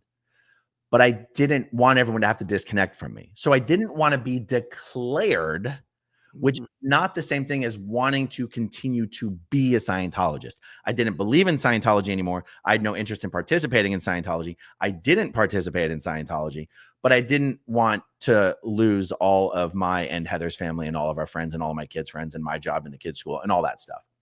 So where I'm going with this is, the answer I wanted to give to the question of why do some people leave and some people don't? I have sort of an oversimplistic answer, which is I feel like when someone in Scientology is pushed beyond the point of the abuse and control they're willing to experience, they inevitably leave. Yeah. And that line is just not the same place for everyone. Each person. That makes a lot of sense. And yet there are people who leave for other reasons. And there's people who put up with a ton of abuse and stay. But for those people who put up with a ton of abuse and control and stay, they just haven't been pushed beyond the point of what they're willing to experience. And yet in my case, I try to go, okay, how does that apply specifically to my own story? I was kind of, I was trying to stay under the radar. I was basically trying to be a little information spy for Mike and Tony for as long as possible, and Mike and Marty and Tony for as long as possible, because I felt like that's how I could like fulfill my role and sort of stick it to the man. Hold on, someone, let me quit. And stick it to the man while not participating in Scientology, but continuing to have a job, because I didn't think I could get a job outside of Scientology, outside of the Scientology ecosystem. I thought only a Scientologist would care about what I bring to the table. I honestly didn't think I could get a job making more than $50K a year in the regular world. I didn't. Yeah. And so I kind of go, okay, well, is the explanation I just gave, does that actually apply to me? Because I was willing to continue to stay in there forever. But I guess that's because I felt like I was like helping take it down from the inside. Yeah. In my mind, though, I was out of Scientology. I was just secretly out of Scientology. And I guess that counts, right? I don't know. I don't know. I mean, I think it does. I think that's very common. I think it often is first that we leave Scientology in our hearts, in our minds. We just don't want to do it anymore. But I never thought about it like you just put it, that we each have different thresholds for the control and the abuse. Because I've looked back multiple times and have been like, what? Like, how did I not walk out the door at this time, or that time? And when I look at each of those times, my thought process was similar to yours. I didn't think, because I was buying into the indoctrination that we cannot survive outside of the Scientology ecosystem, that anything good about us, anything capable about us is because of Scientology. So there's that fear there. And I think it's like that in other religions where there can be a fear of going to hell, right? If you violate a moral code, or what one person believes, and that can be different. But I think that was it, because I remember for me, and I shared this with you when we sat down and did that 4-hour interview, when I was in that mall shooting and hiding out in the back of a Journey store, not knowing what was going to happen, for me, something snapped in that moment. And I thought, if I died right now, I'm not cool with this. I have lived my entire life under the control of this organization, and I want to know what it's like. I was finally willing to risk everything. I had decided, if all I can leave with is my children, I will do it. I will lose my husband, my mother, 3 generations of my family. But then, once the shooting was over and I was safe, I still was like, you know what? To me, that was my truth. That was my truth. Now I just need to figure out, how can I leave with as many family members as I possibly can? And it took me 2 years. Right. That's right. I That's couldn't right. face dying being trapped. That's what my line was, apparently. Yeah. It needed to be a threat of death, That's and right. knowing if I died, what my life would be like. Yeah. So, in a similar way, well, not similar to that exact story, but I just realized that my point of being pushed beyond the point I was willing to experience, that's what got me to leave the Sea organization. Yeah. And even then, it was still like, I can never bring myself to go to the Dianetics and be like, I'm going to road out. So we were kind of like, well, if we get pregnant, we can sort of get out of here easily. Yeah. And then even that was a conversation we never actually had. It was sort of telepathic. Yeah, same. We didn't it was talk like about it. It was like, I'll shimmy, and if you shake, maybe we can figure something out here. And then I think, because so much of my life had been, the Sea Org experience, because even though I wasn't in the Sea Org when I was on the flag training program, it was still a Sea Org experience. Yeah, it's the exact same experience. That for me, being a quote unquote public Scientologist, which is just, if you're not, it's just a default. It's like, if you're not Sea Org and you're not staff, you're public. Yeah. Was such a cakewalk. It was easy. That I was like, this is just like being in the regular world. I can, as long as I don't have to be in there, I could do this forever. As long as I can get around with people bothering me of being on course or getting auditing, which, because I'd never finished my lower conditions, I was still XSO. They weren't trying to get me on lines, Yeah. But yeah, so for me, that being pushed, that's why you see so many young-ish Scientologists, 30s, 40s, leaving the Sea Org. Mm-hmm. There's like, I don't want to put up with this shit anymore. Yeah. It's not like they just woke up and got bored and decided they wanted to get a real job. Yeah. When you see these young-ish Scientologists leaving the Sea Org, it's because they've been pushed beyond what they're willing to experience on a day-to-day basis for the rest of their life. And many of them had spent the vast majority of their lives even in the Sea Org. I mean, somebody who leaves at 30 could have been in at 14 or 13. Very young.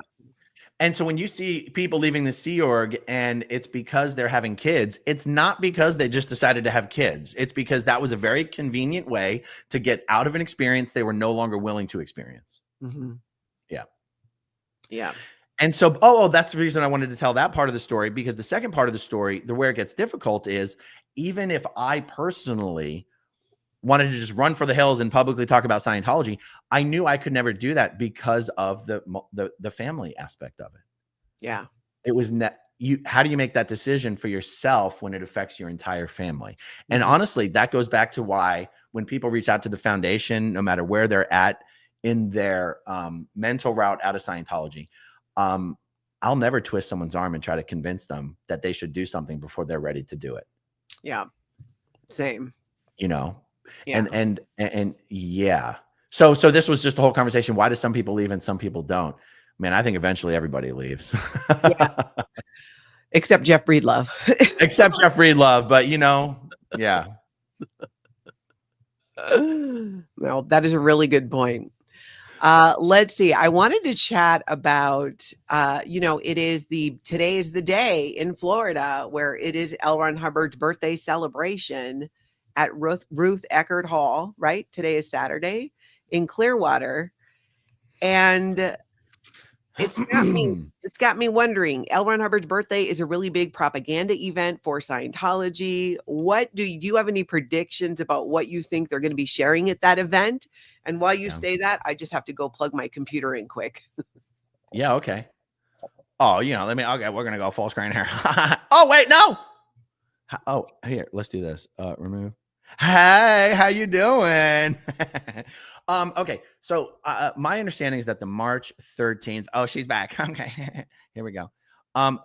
Wait, we're going to do this. Ooh. Okay, there we are. Everything's as it should be. My understanding is that yet again, this release is once again supposed to be somehow the next stage in the release of the new management volumes and the OEC course and the FEBC course and related to the trainees. I think this event is supposed to announce that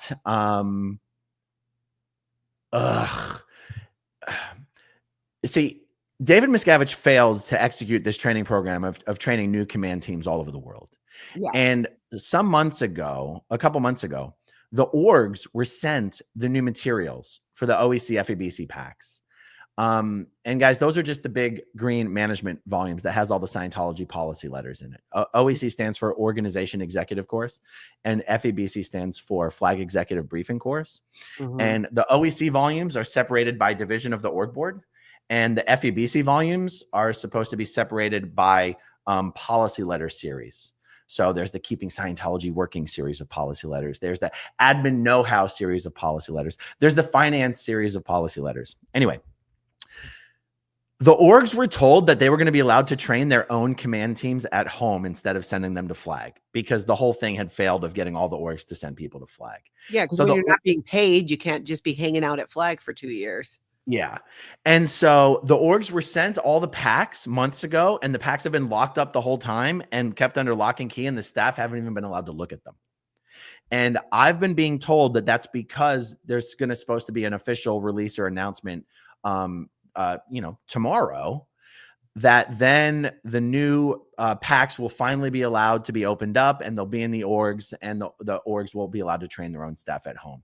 That's my understanding. We won't know if that's actually true until we see what's discussed tomorrow, but we're not talking about anything spectacular. Because they're running out of things. Even when I was still in Scientology, it was basically a repackaging. It was, there were mistakes and transcripts. We just needed to clean it up. There were people who added things. We just needed to clean it up. The e-meter, we're just going to make it better. But how many times can you do that? How many golden age of tech, as David Miscavige likes to call it, can we do? And are we into?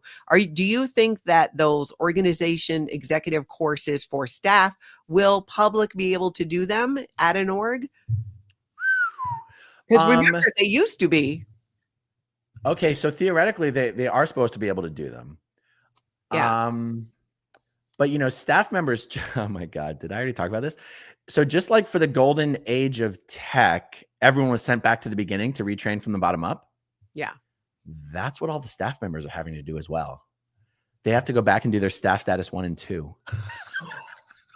Wow. Those are like the basics, you guys, on staff training. When you first become a staff member, you do staff status 0, which is just an orientation, and then 1 and 2, which are your basic training as a staff member.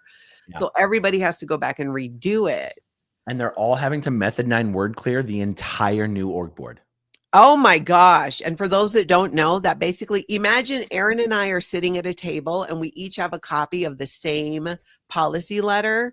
I will be reading it out loud and Aaron will be following on his copy. And if I stumble or misspeak a word, he's going to stop me and say, is there a word or symbol there that you don't fully understand? And then we have to find the word, clear it, use it in sentences, find the derivation, and then I have to reread that passage. So anything you stumble on, you have to go ahead and clear all your misunderstood words. That's crazy. It is absolutely crazy. I mean, just think about the genius, in quotes, the genius level over in Scientology to be like, you have to read something.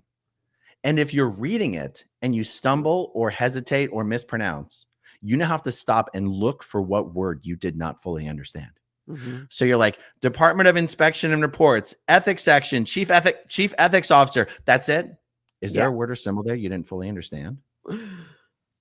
No, guys, this is how you put up serious numbers on a weekly basis for words found and cleared.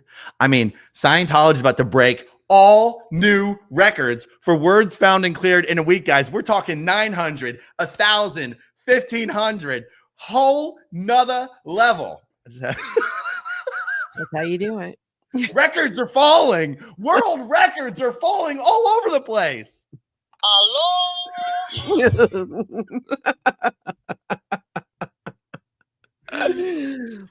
That's Aaron Smith.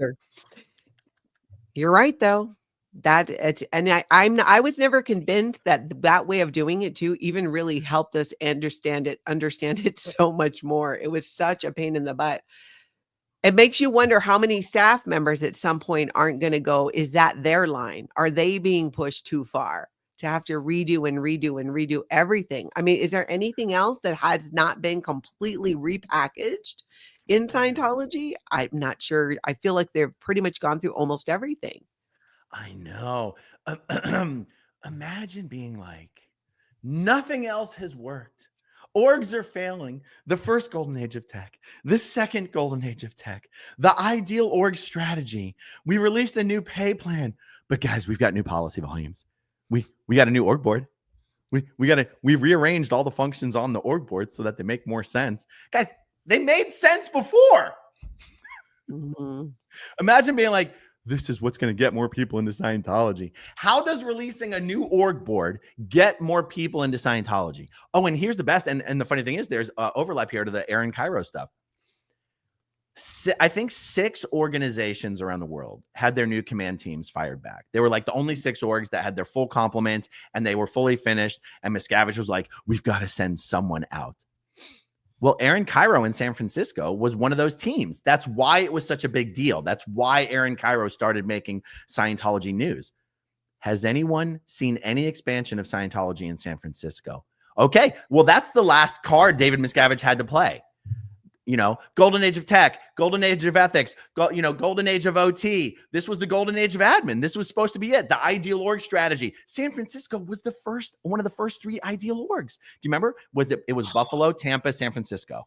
That's right. So not only was it the first ideal org, not only is it in an unbelievable location and it's an unbelievable building, but now they've got their magic new command team trained by David Miscavige with the new era of management. Okay, where's all the people flooding into Scientology in San Francisco? Yeah. You can put a camera out there like Club Brain Frog is out there. I keep saying Club Brain Frog. Yeah, Club Brain Frog is out there. Not a soul. Not a soul. And for any of you, fans of the channels who watch and you're in the San Francisco area, maybe go and take a free personality test. Come back out. Let us know how busy is it in there. How many staff members did you see? How many new people did you see walking around? Were half the lights off in the building? Like if Scientology isn't expanding in San Francisco, it is not expanding anywhere. Yeah.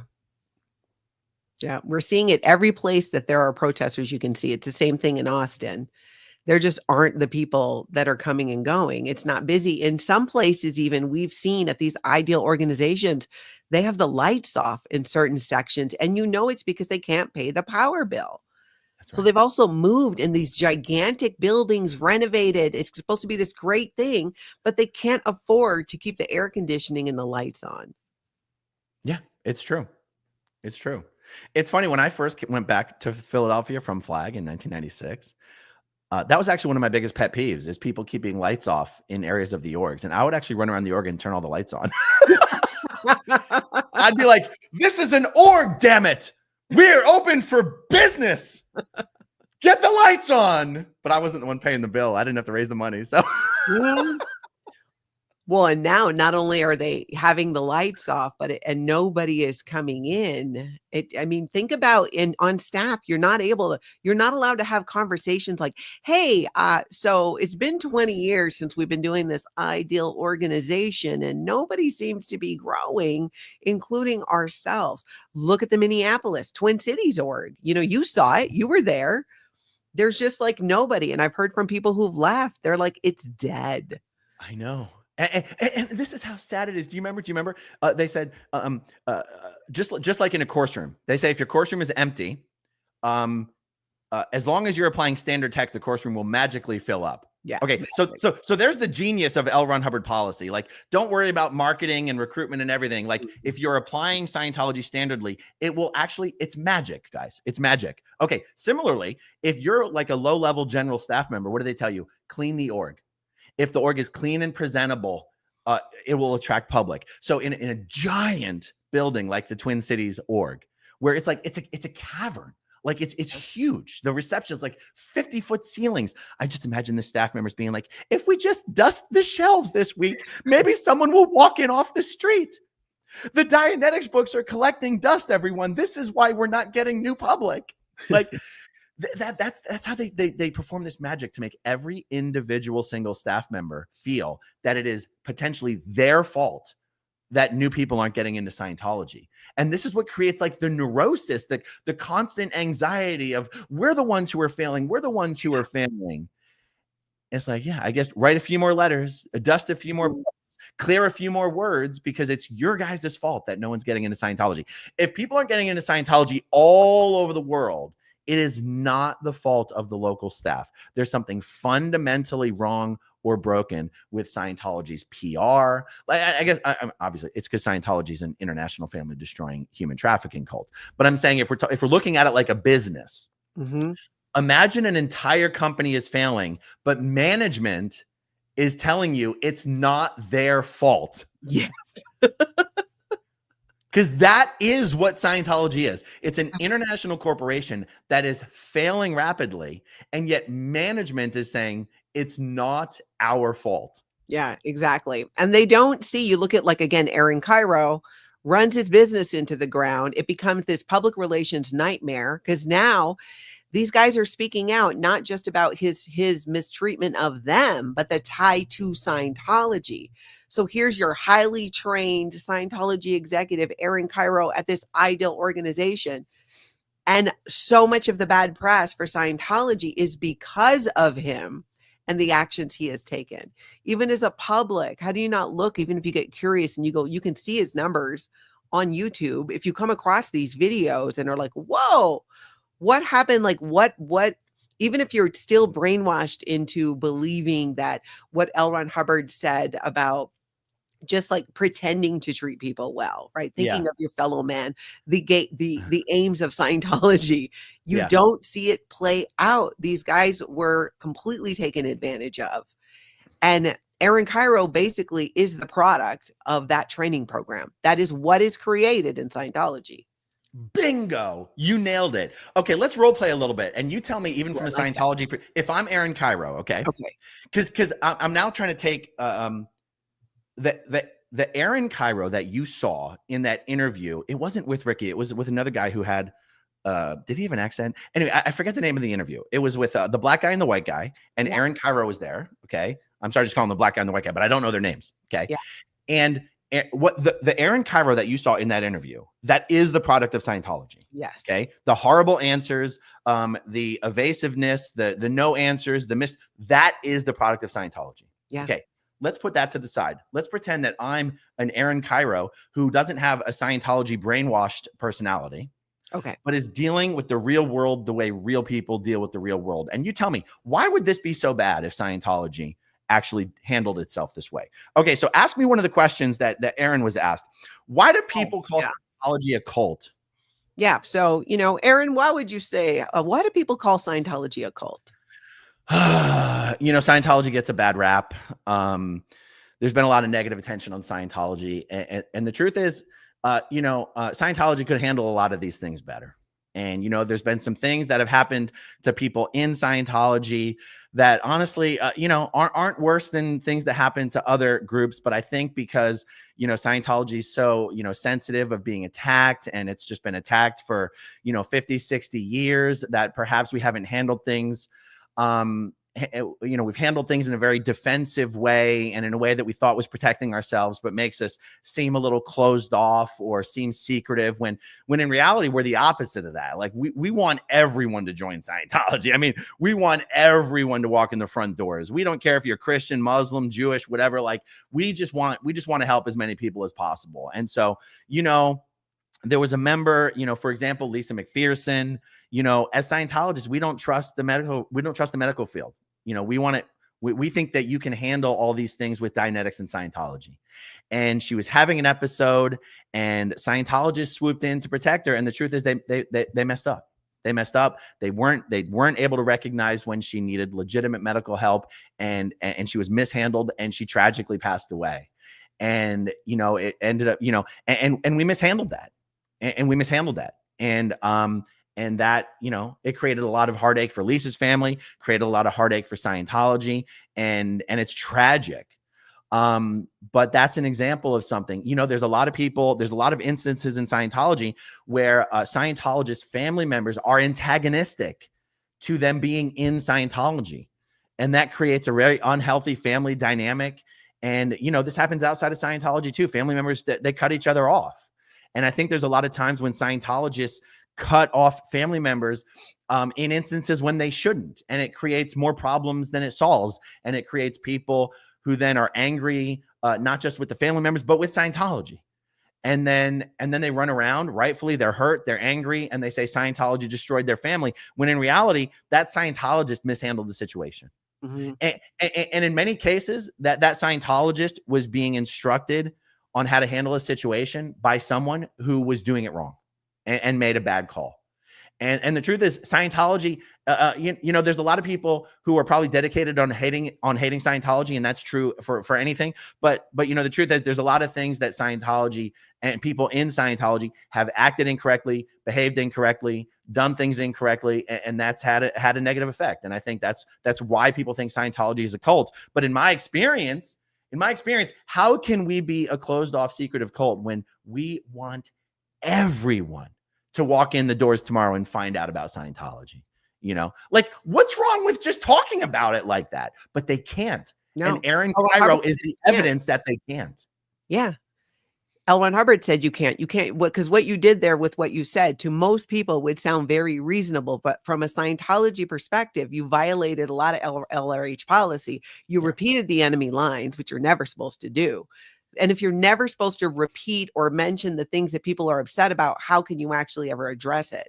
Right. What about, how would you handle, because he did ask Aaron Kyro this question, doesn't Scientology cost a lot of money? Scientology can cost a lot of money, depending on what you consider to be a lot of money. And because Scientology at the upper levels can be expensive, that's why it is so important for us to have a bazillion different things at the lower levels that people can do, so that they can get as much information about Scientology as possible to help them in different areas of their life as much as possible, so that they can eventually, be successful in life to the point where they actually can afford to do the upper levels of Scientology. And if someone's like, well, why is it so expensive? Why is it so expensive? And you're like, the truth is, it costs. We don't have it. It's our alternative to having a tithing system. We don't have a tithing system. So if you're the Mormon church and you have a bazillion members and everyone's giving 10% of your money, well, that's one way to go about it, but we don't go about it that way. There is no tithing in Scientology. You could have a Scientologist who, for 5 years, just, doesn't give any money to Scientology. And that's just, we just have a different way of doing it. And that's just the nature of what it is. It doesn't have to be good or bad. It's just the way that it is. Every system is different. You've got regular companies and you've got multi-level marketing companies. They're just a different way of promoting and selling what you have. And the truth is, all churches make money one way or another, whether it's from donations. See, we don't have a donation system. We have a system where if you want to do a course, there's a suggested donation amount and you do that course, or you do this auditing, or if you'd rather, staff members do Scientology for free. Sea Org members do Scientology for free. And it's just the way that it is in Scientology. Instead of lying about it and being like, courses only cost $100. Yeah, I couldn't believe he said that. The communications course I did was like $100. Like, yeah. And the thing is, like, my answer isn't a perfect answer because someone can still try to drill down on you and be like, well, if you really believe in it, then why would you make it so unattainable for most? And what does L. Ron Hubbard mean by help the able be more able? But the point is, there doesn't have to be a perfect answer. There just has to be an answer where it seems like you're not just lying and deflecting. Yeah. And being secretive. You don't know, you can say like, hey, I have my own experience in Scientology. People have different experiences. It's just, they do not go the route. It's so much in deflection and just not addressing the actual issues, which is why they'll never succeed, because the world just doesn't work like that, especially in a day and age today. We're in 2025 where people are craving authenticity, and you sit there and completely lie about what things cost. That's easily proven with anybody who has a phone or the internet can get online and see it. Yeah.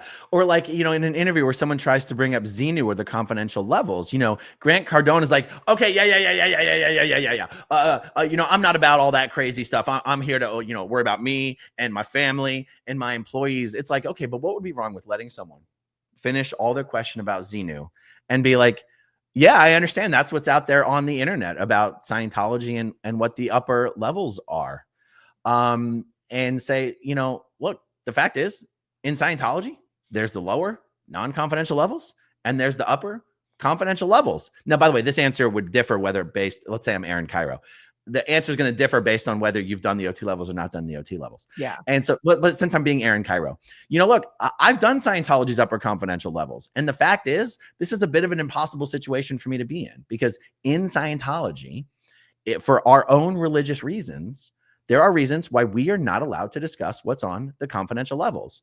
And I sort of wind up being in a trap of being forced to it's one of these things where, what is it? We neither confirm nor deny. Right. I am not allowed to sit here and tell you what is or is not on the confidential levels. And honestly, I don't even really want to fall into that trap of having to be like, well, this part's wrong and that part's wrong, because the truth is all religions have their, sacred beliefs. And, we in Scientology have our own. But the truth is, whatever is or is not on the upper levels, that's not what is Scientology for most people. And, for the Scientologists who get to those levels, they'll get to those levels. But for the Scientologists who don't, that has nothing to do with what Scientology is about or why they're, how it helps them or anything. And again, I'm still speaking as Aaron Kyro. And that's why it always makes me so sad when people think that Scientology is this secretive cult, is like, walk in our front doors. We want everyone to walk in our front doors, read all of our books, watch all of our films, take all of our introductory courses, please. And then decide for yourself if you think we're weird and secretive, Yeah, that is never going to happen. Like that is never, those are words that, again, and I think that's what a lot of people, even our audience who watches our channel, that seems like such a logical answer that a Scientologist would give. Yeah. But they're not allowed to. They're not trusted. See you, Cheryl. They're not trusted to even talk about Scientology themselves. What's funny though? Do you know what's funny? Back in the day, Heber Jensch is the last Scientology spokesperson who actually did a good job of answering questions in a way that, although he wasn't always being truthful, he seemed to be being truthful. Exactly. Yeah. He tried. He didn't freak out the moment someone said something that Scientologists weren't allowed to hear. Yeah. Ricky Glacier says, Kyro and his wife did a podcast on his channel once. It was interesting to hear them talk about their lives while dodging Scientology the whole time. They would say things like, my friend from work. Cardone does the same thing when he talks about how he and his wife Elena met. they met filming a Dianetics commercial as Scientologists, but he Oh. will never, ever, ever say that. Why not, Grant? What is there to be ashamed of? Why don't you just tell the real story? Yeah. No, they're not allowed to. They're not allowed to. Maybe they'll be able to look at what you just said in our little role play and be like, that seemed reasonable. And I know there's some people that go, Aaron, why are you giving them good ideas? It doesn't, They won't they're do it. not allowed to do it the way that I did it. Yeah. The evidence is Aaron Kyro. Yeah. It's not that it never occurred to them that maybe there's a better way. They're not allowed to. No, they're not allowed to. And I think that is a lot of the internal struggle with Scientologists is, especially if you're dealing with anybody outside of Scientology, I think it's a lot of the way that Scientologists become okay with isolating themselves from a lot of interaction with other people, because then they can avoid the difficult questions if you just surround yourself in this echo chamber. Aaron turned Scientology apologist. I know. You might have remembered like the almost the glee when I was doing the videos responding to some of Heber Jensch's radio shows. Yeah. I'd be like, this guy's amazing. Yeah. This guy's amazing. Someone said because Heber was a theater actor, he was really like good at it. Yeah, Irina says Heber was a good PR person. And it's like, in some ways, Heber was still lying his ass off, but Yeah. he was a good spokesperson. Yeah. And I don't actually know. I haven't thought about it enough to think about what does it mean that Miscavige decided he didn't want someone like Heber being out there doing that kind of stuff anymore. But Heber at least made Scientology a little bit relatable because Heber was relatable. Yes. These other people that Miscavige sends out are the most unrelatable people ever. Yeah. I don't doubt that it takes the limelight away from him, or it just like I could see him being jealous of somebody like Heber, because as you said, even though Heber still lied, he tried more. Yeah. So Heber was trained rhetorically in Mormonism. They got good rhetorical training for most of the Mormons, hence their relative success. Interesting. Yeah, because a lot of, even when you do media outside of Scientology, the tips you get are like, okay, come up with your 3 talking points and just bring it back to what your talking points are, no matter what question you get asked. You become very skilled in taking a question, not answering it, but giving your talking points, what you want your sound bites to be. And Heber was good at that. He was good at switching it around and giving a good sound bite that didn't always answer the question, but could be interesting. Yeah, I think we've seen that in the political sphere, and without naming any names whatsoever, over the last, 5 to 10 years, there's been a lot of different press secretaries that have a different approach of answering questions. And the press secretaries that end up being the biggest disasters are the ones who are just horrifically offended and angry at questions. And then they have this manufactured outrage. And some of the most effective press secretaries are the ones who will sit up there with a smile and calmly respond to the most horrifically insulting questions. And they might be lying their ass off, but at the end of the whole conference, you're like, that was good.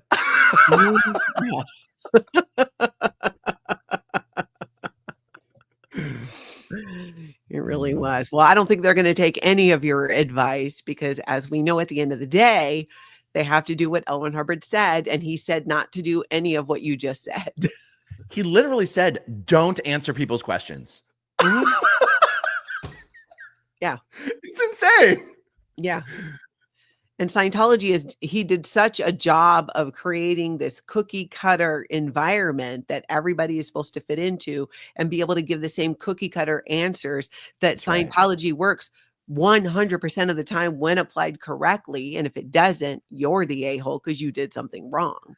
That's right. So there was the marketing principle of don't answer people's questions, just tell them to buy a book. But then there's the media principle of never defend, always attack. That was not a legal strategy. That was a media strategy. Never defend, always attack. You go, but answering questions isn't defense. Yeah. That's just it's basically having a conversation. Yeah. Do you know what I'm like? Someone asking a question that might be offensive and you responding is not defending. Mhm. It's just answering a damn question. And I don't know. I maybe it's just, I almost want to say maybe it's been massively misunderstood that like, because honestly, Heber would answer questions. Yeah. Yeah, he was like the last one. You contrast, it'd be a fun thing to have videos of Heber Gents asking questions, even though he was still a lying shill for Scientology. But contrast that to some of what, like, say, Tommy Davis. Oh did. my, oh yeah. You know, when Yeah. he was the spokesperson for Scientology, or even look at some of, you know, when Mike Rinder was a spokesperson for Scientology, like you see the differences after that. And it was basically, they're lying, they're all lying. Tommy Davis's response, he was, when my daughter Shelby and I participated with the Tampa Bay Times in a story about coerced abortions in the Sea Org, Tommy Davis was a spokesperson. And the response from Scientology was, oh, that just never happened. Right. What Natalie is saying just never happened. That's right. And what would be wrong? What would be wrong with responding in more like this way and be like, you know, because there's active litigation, I'm not going to get into the specifics of what happened or didn't happen or what they claim or what we claim. But suffice it to say that if these people suffice it to say, these people are upset. And without getting into the details of it, if we had handled things better, we probably could have at least avoided having our members get upset to the point that they felt like they needed to sue. Yeah. And once someone gets to the point where they're really mad or really hurt or really this or that, you know, I think a lot of these people have tried to exact their revenge against Scientology in ways that we're going to defend ourselves against. Mm-hmm. But I think we probably could have handled each one of these people in a way that was better, that didn't push them to the point that they felt like they needed to litigate against an organization they truly believed in. And that's something for us to examine. And we're going to continue to fight these lawsuits because we believe they are unjust and we will defend ourselves. But it is unfortunate that it ever got to this point. Mm-hmm. And we do recognize that we had a role in that. Yeah. What's wrong with that? Yeah. No. They're all liars working for Big Pharma. You know, they're just jealous that they can't be in Scientology anymore. They keep begging us to take them back. They're losers. Yeah. That's pretty much what they do. That's what makes it so funny. Is it's like you don't even recognize what you're doing. But, you know, I guess, and that is why, and you and I are on the same page on this. I feel like you and I both believe that Scientology is ending Scientology. Yes. It's their own actions that are resulting in their own demise or their lack of action when they should take it. And when you think about it, the number of Sea Org members who are so afraid, even staff members, even public, they're so afraid of getting in trouble, of being sent to the Rehabilitation Project Force, of being dumped on with security checks and it costing thousands of dollars because as a public person, you have to pay for it, that no one will stand up and stay in question. Because when you question in Scientology, you get in trouble. And my mom was on OT7 when she left Scientology, and her last trip to Flag, she told me later when she realized that I wanted to leave, that they completely, when she brought up questions about fundraising and the Ideal Org and what David Miscavige was doing, her words to me was, she said, they flat out used reverse auditing on me and tried to make me crazy. And I said what I had to say to get out of there. I pretended like, you know what? You're right. Now that I look at it, and she got out of there and she never went back. Wow. So they will completely try. If they cannot threaten you with ethics and justice actions, they will try to mentally destroy you. So you are so ineffective and you do not want to speak out. And we see it happen even now with people who speak out about Scientology. Is there are actions that are taken purely to try and introvert those people or make them so upset that they don't want to show up to tell the truth about Scientology. That is their strategy. And unfortunately, it does work at times. That's right. It's true.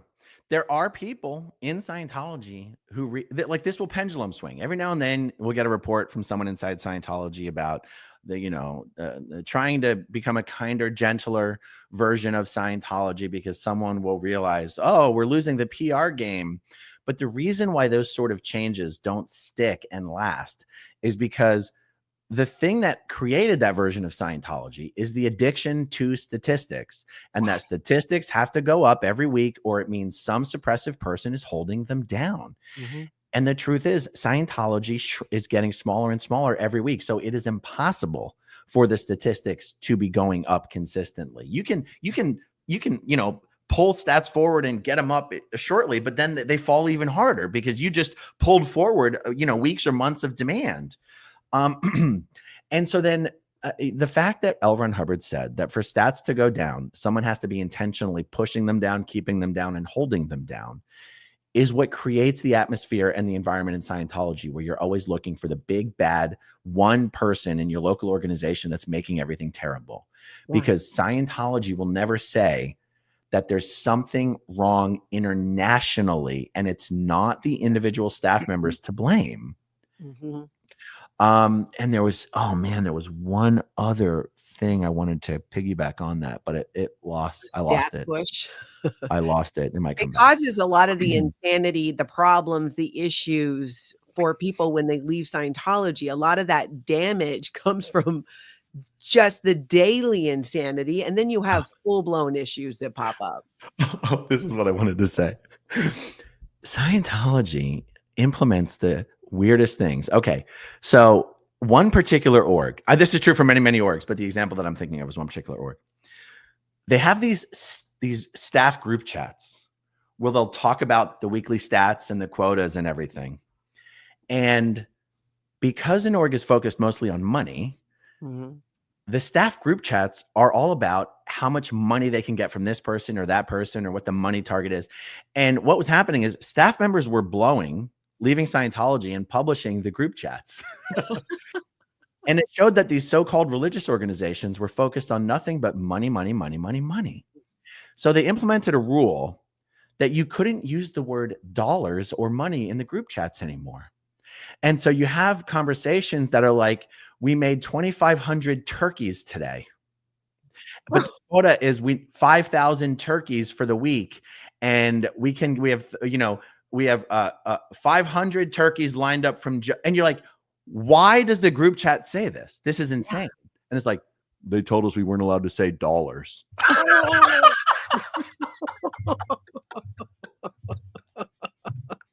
And you're like, so it's not that you're not supposed to be focused on the dollars. You just have to use other words. It's like, yeah, that's right. I'm like, oh my God.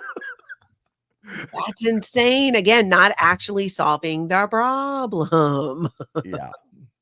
I wanted to share a couple success stories using Scientology's words from people who've been helped from the foundation, because I think it really speaks to what we're talking about with the damage that's caused through all of these actions. And when people leave, and why so many people are in such rough shape when they leave Scientology. And sometimes it can take years for some to even get further enough away to be willing to get some other type of help. Are you here for it? Yeah. Okay. I'm not going to share it just to make double sure that we don't have anything identifying in there. But I wanted to share, I'm going to share this one. And again, I'm just going to read it because I don't want to take a risk of identifying anybody. Are you going to read it word for word, or are you going to selectively read it? I have selected parts from a couple of them, but there's nothing identifiable. Okay. Let's see here.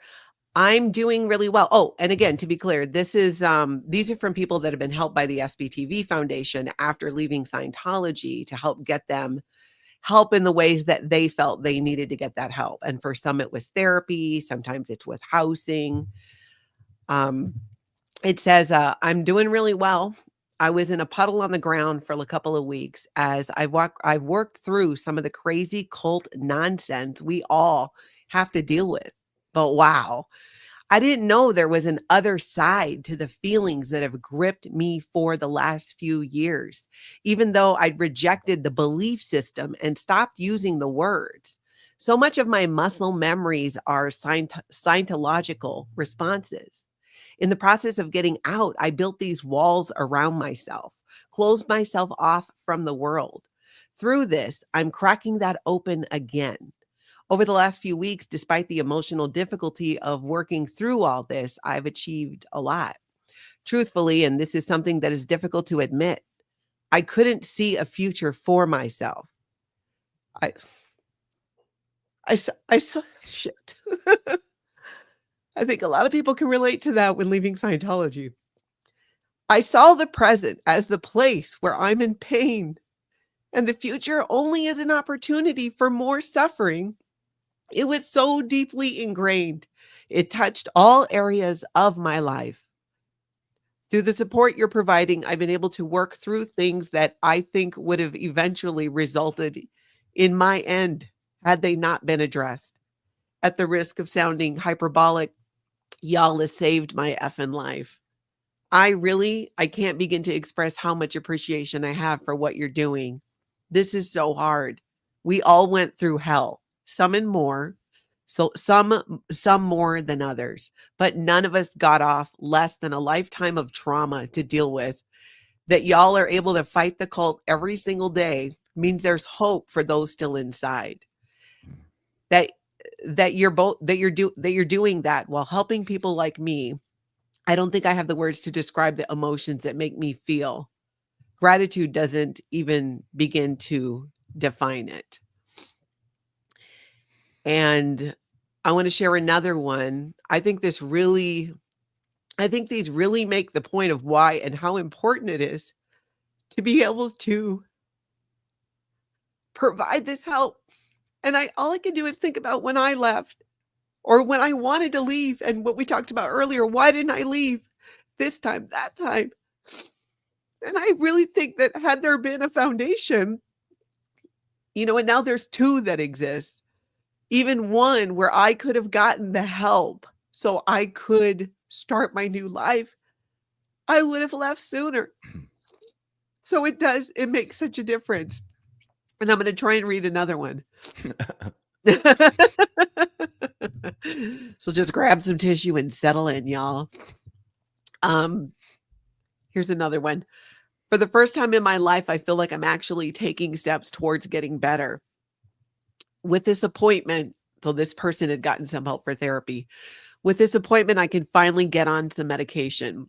It's like I'm trying to drag this massive wagon up a hill and the wheels are all bent, out of shape, rusted, and about to fall off.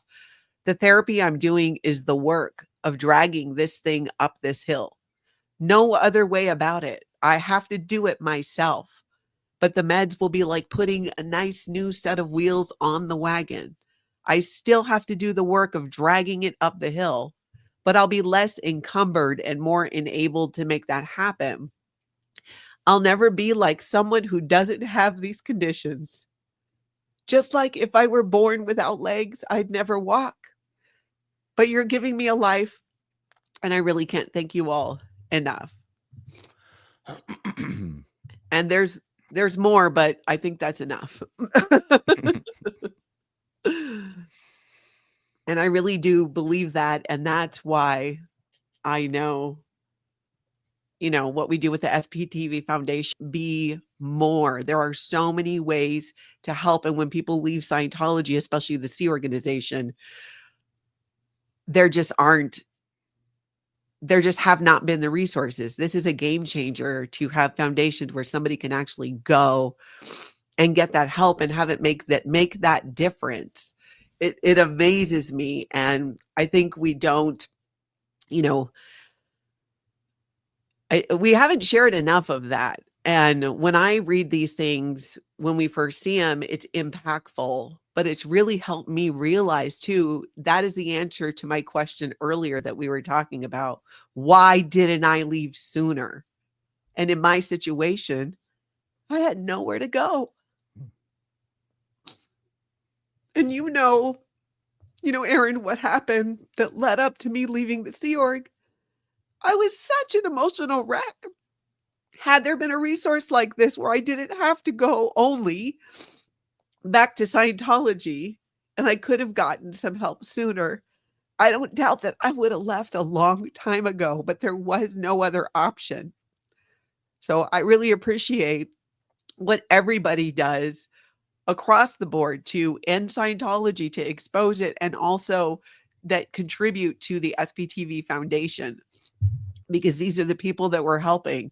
And our job on the foundation is so easy. Money comes in, people ask for help. We check, there's some steps we got to go through to make sure we're being responsible for this money, and we give it to them and we get them the help that they decide they need. We are not here to decide what type of therapy somebody should do. It's you decide, you work with your doctors, you work with your professionals. Christy, thank you so much for the super sticker. That's my 2 cents. Yeah. No, it's been great.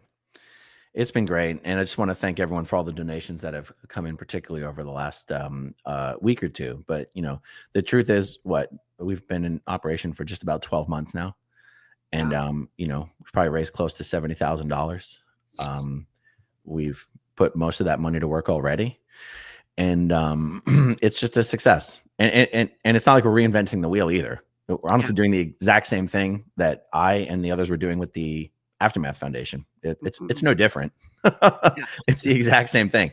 The fact that, we use our channels to promote the foundation is how people even know that help is available. And so, yeah, thank you for all of you who've supported this effort so far. And thank you to everyone who will keep supporting in the future. Your donations have gone to change lives of people leaving Scientology and also ex-Scientologists. So thank you very much. And some of the stories we can't even share because they are too identifiable. They would be so obvious. But it's one day. I think you'll hear about them eventually. Yeah, one day you will. And I think, it'll blow your minds. Just even those, it just makes it all so worth it. And same to you. I appreciate everybody who helps out doing that and make it possible so we can do this for people who are leaving Scientology. And it just blows my mind. We could use like 10. There's so many, there's a million ways I can think of that we can continue to help people this way. But I appreciate it. And I love being able to be part of that. It's very helpful, especially sometimes when things are kind of a little hard and like, it's to do this type of job and work here on YouTube.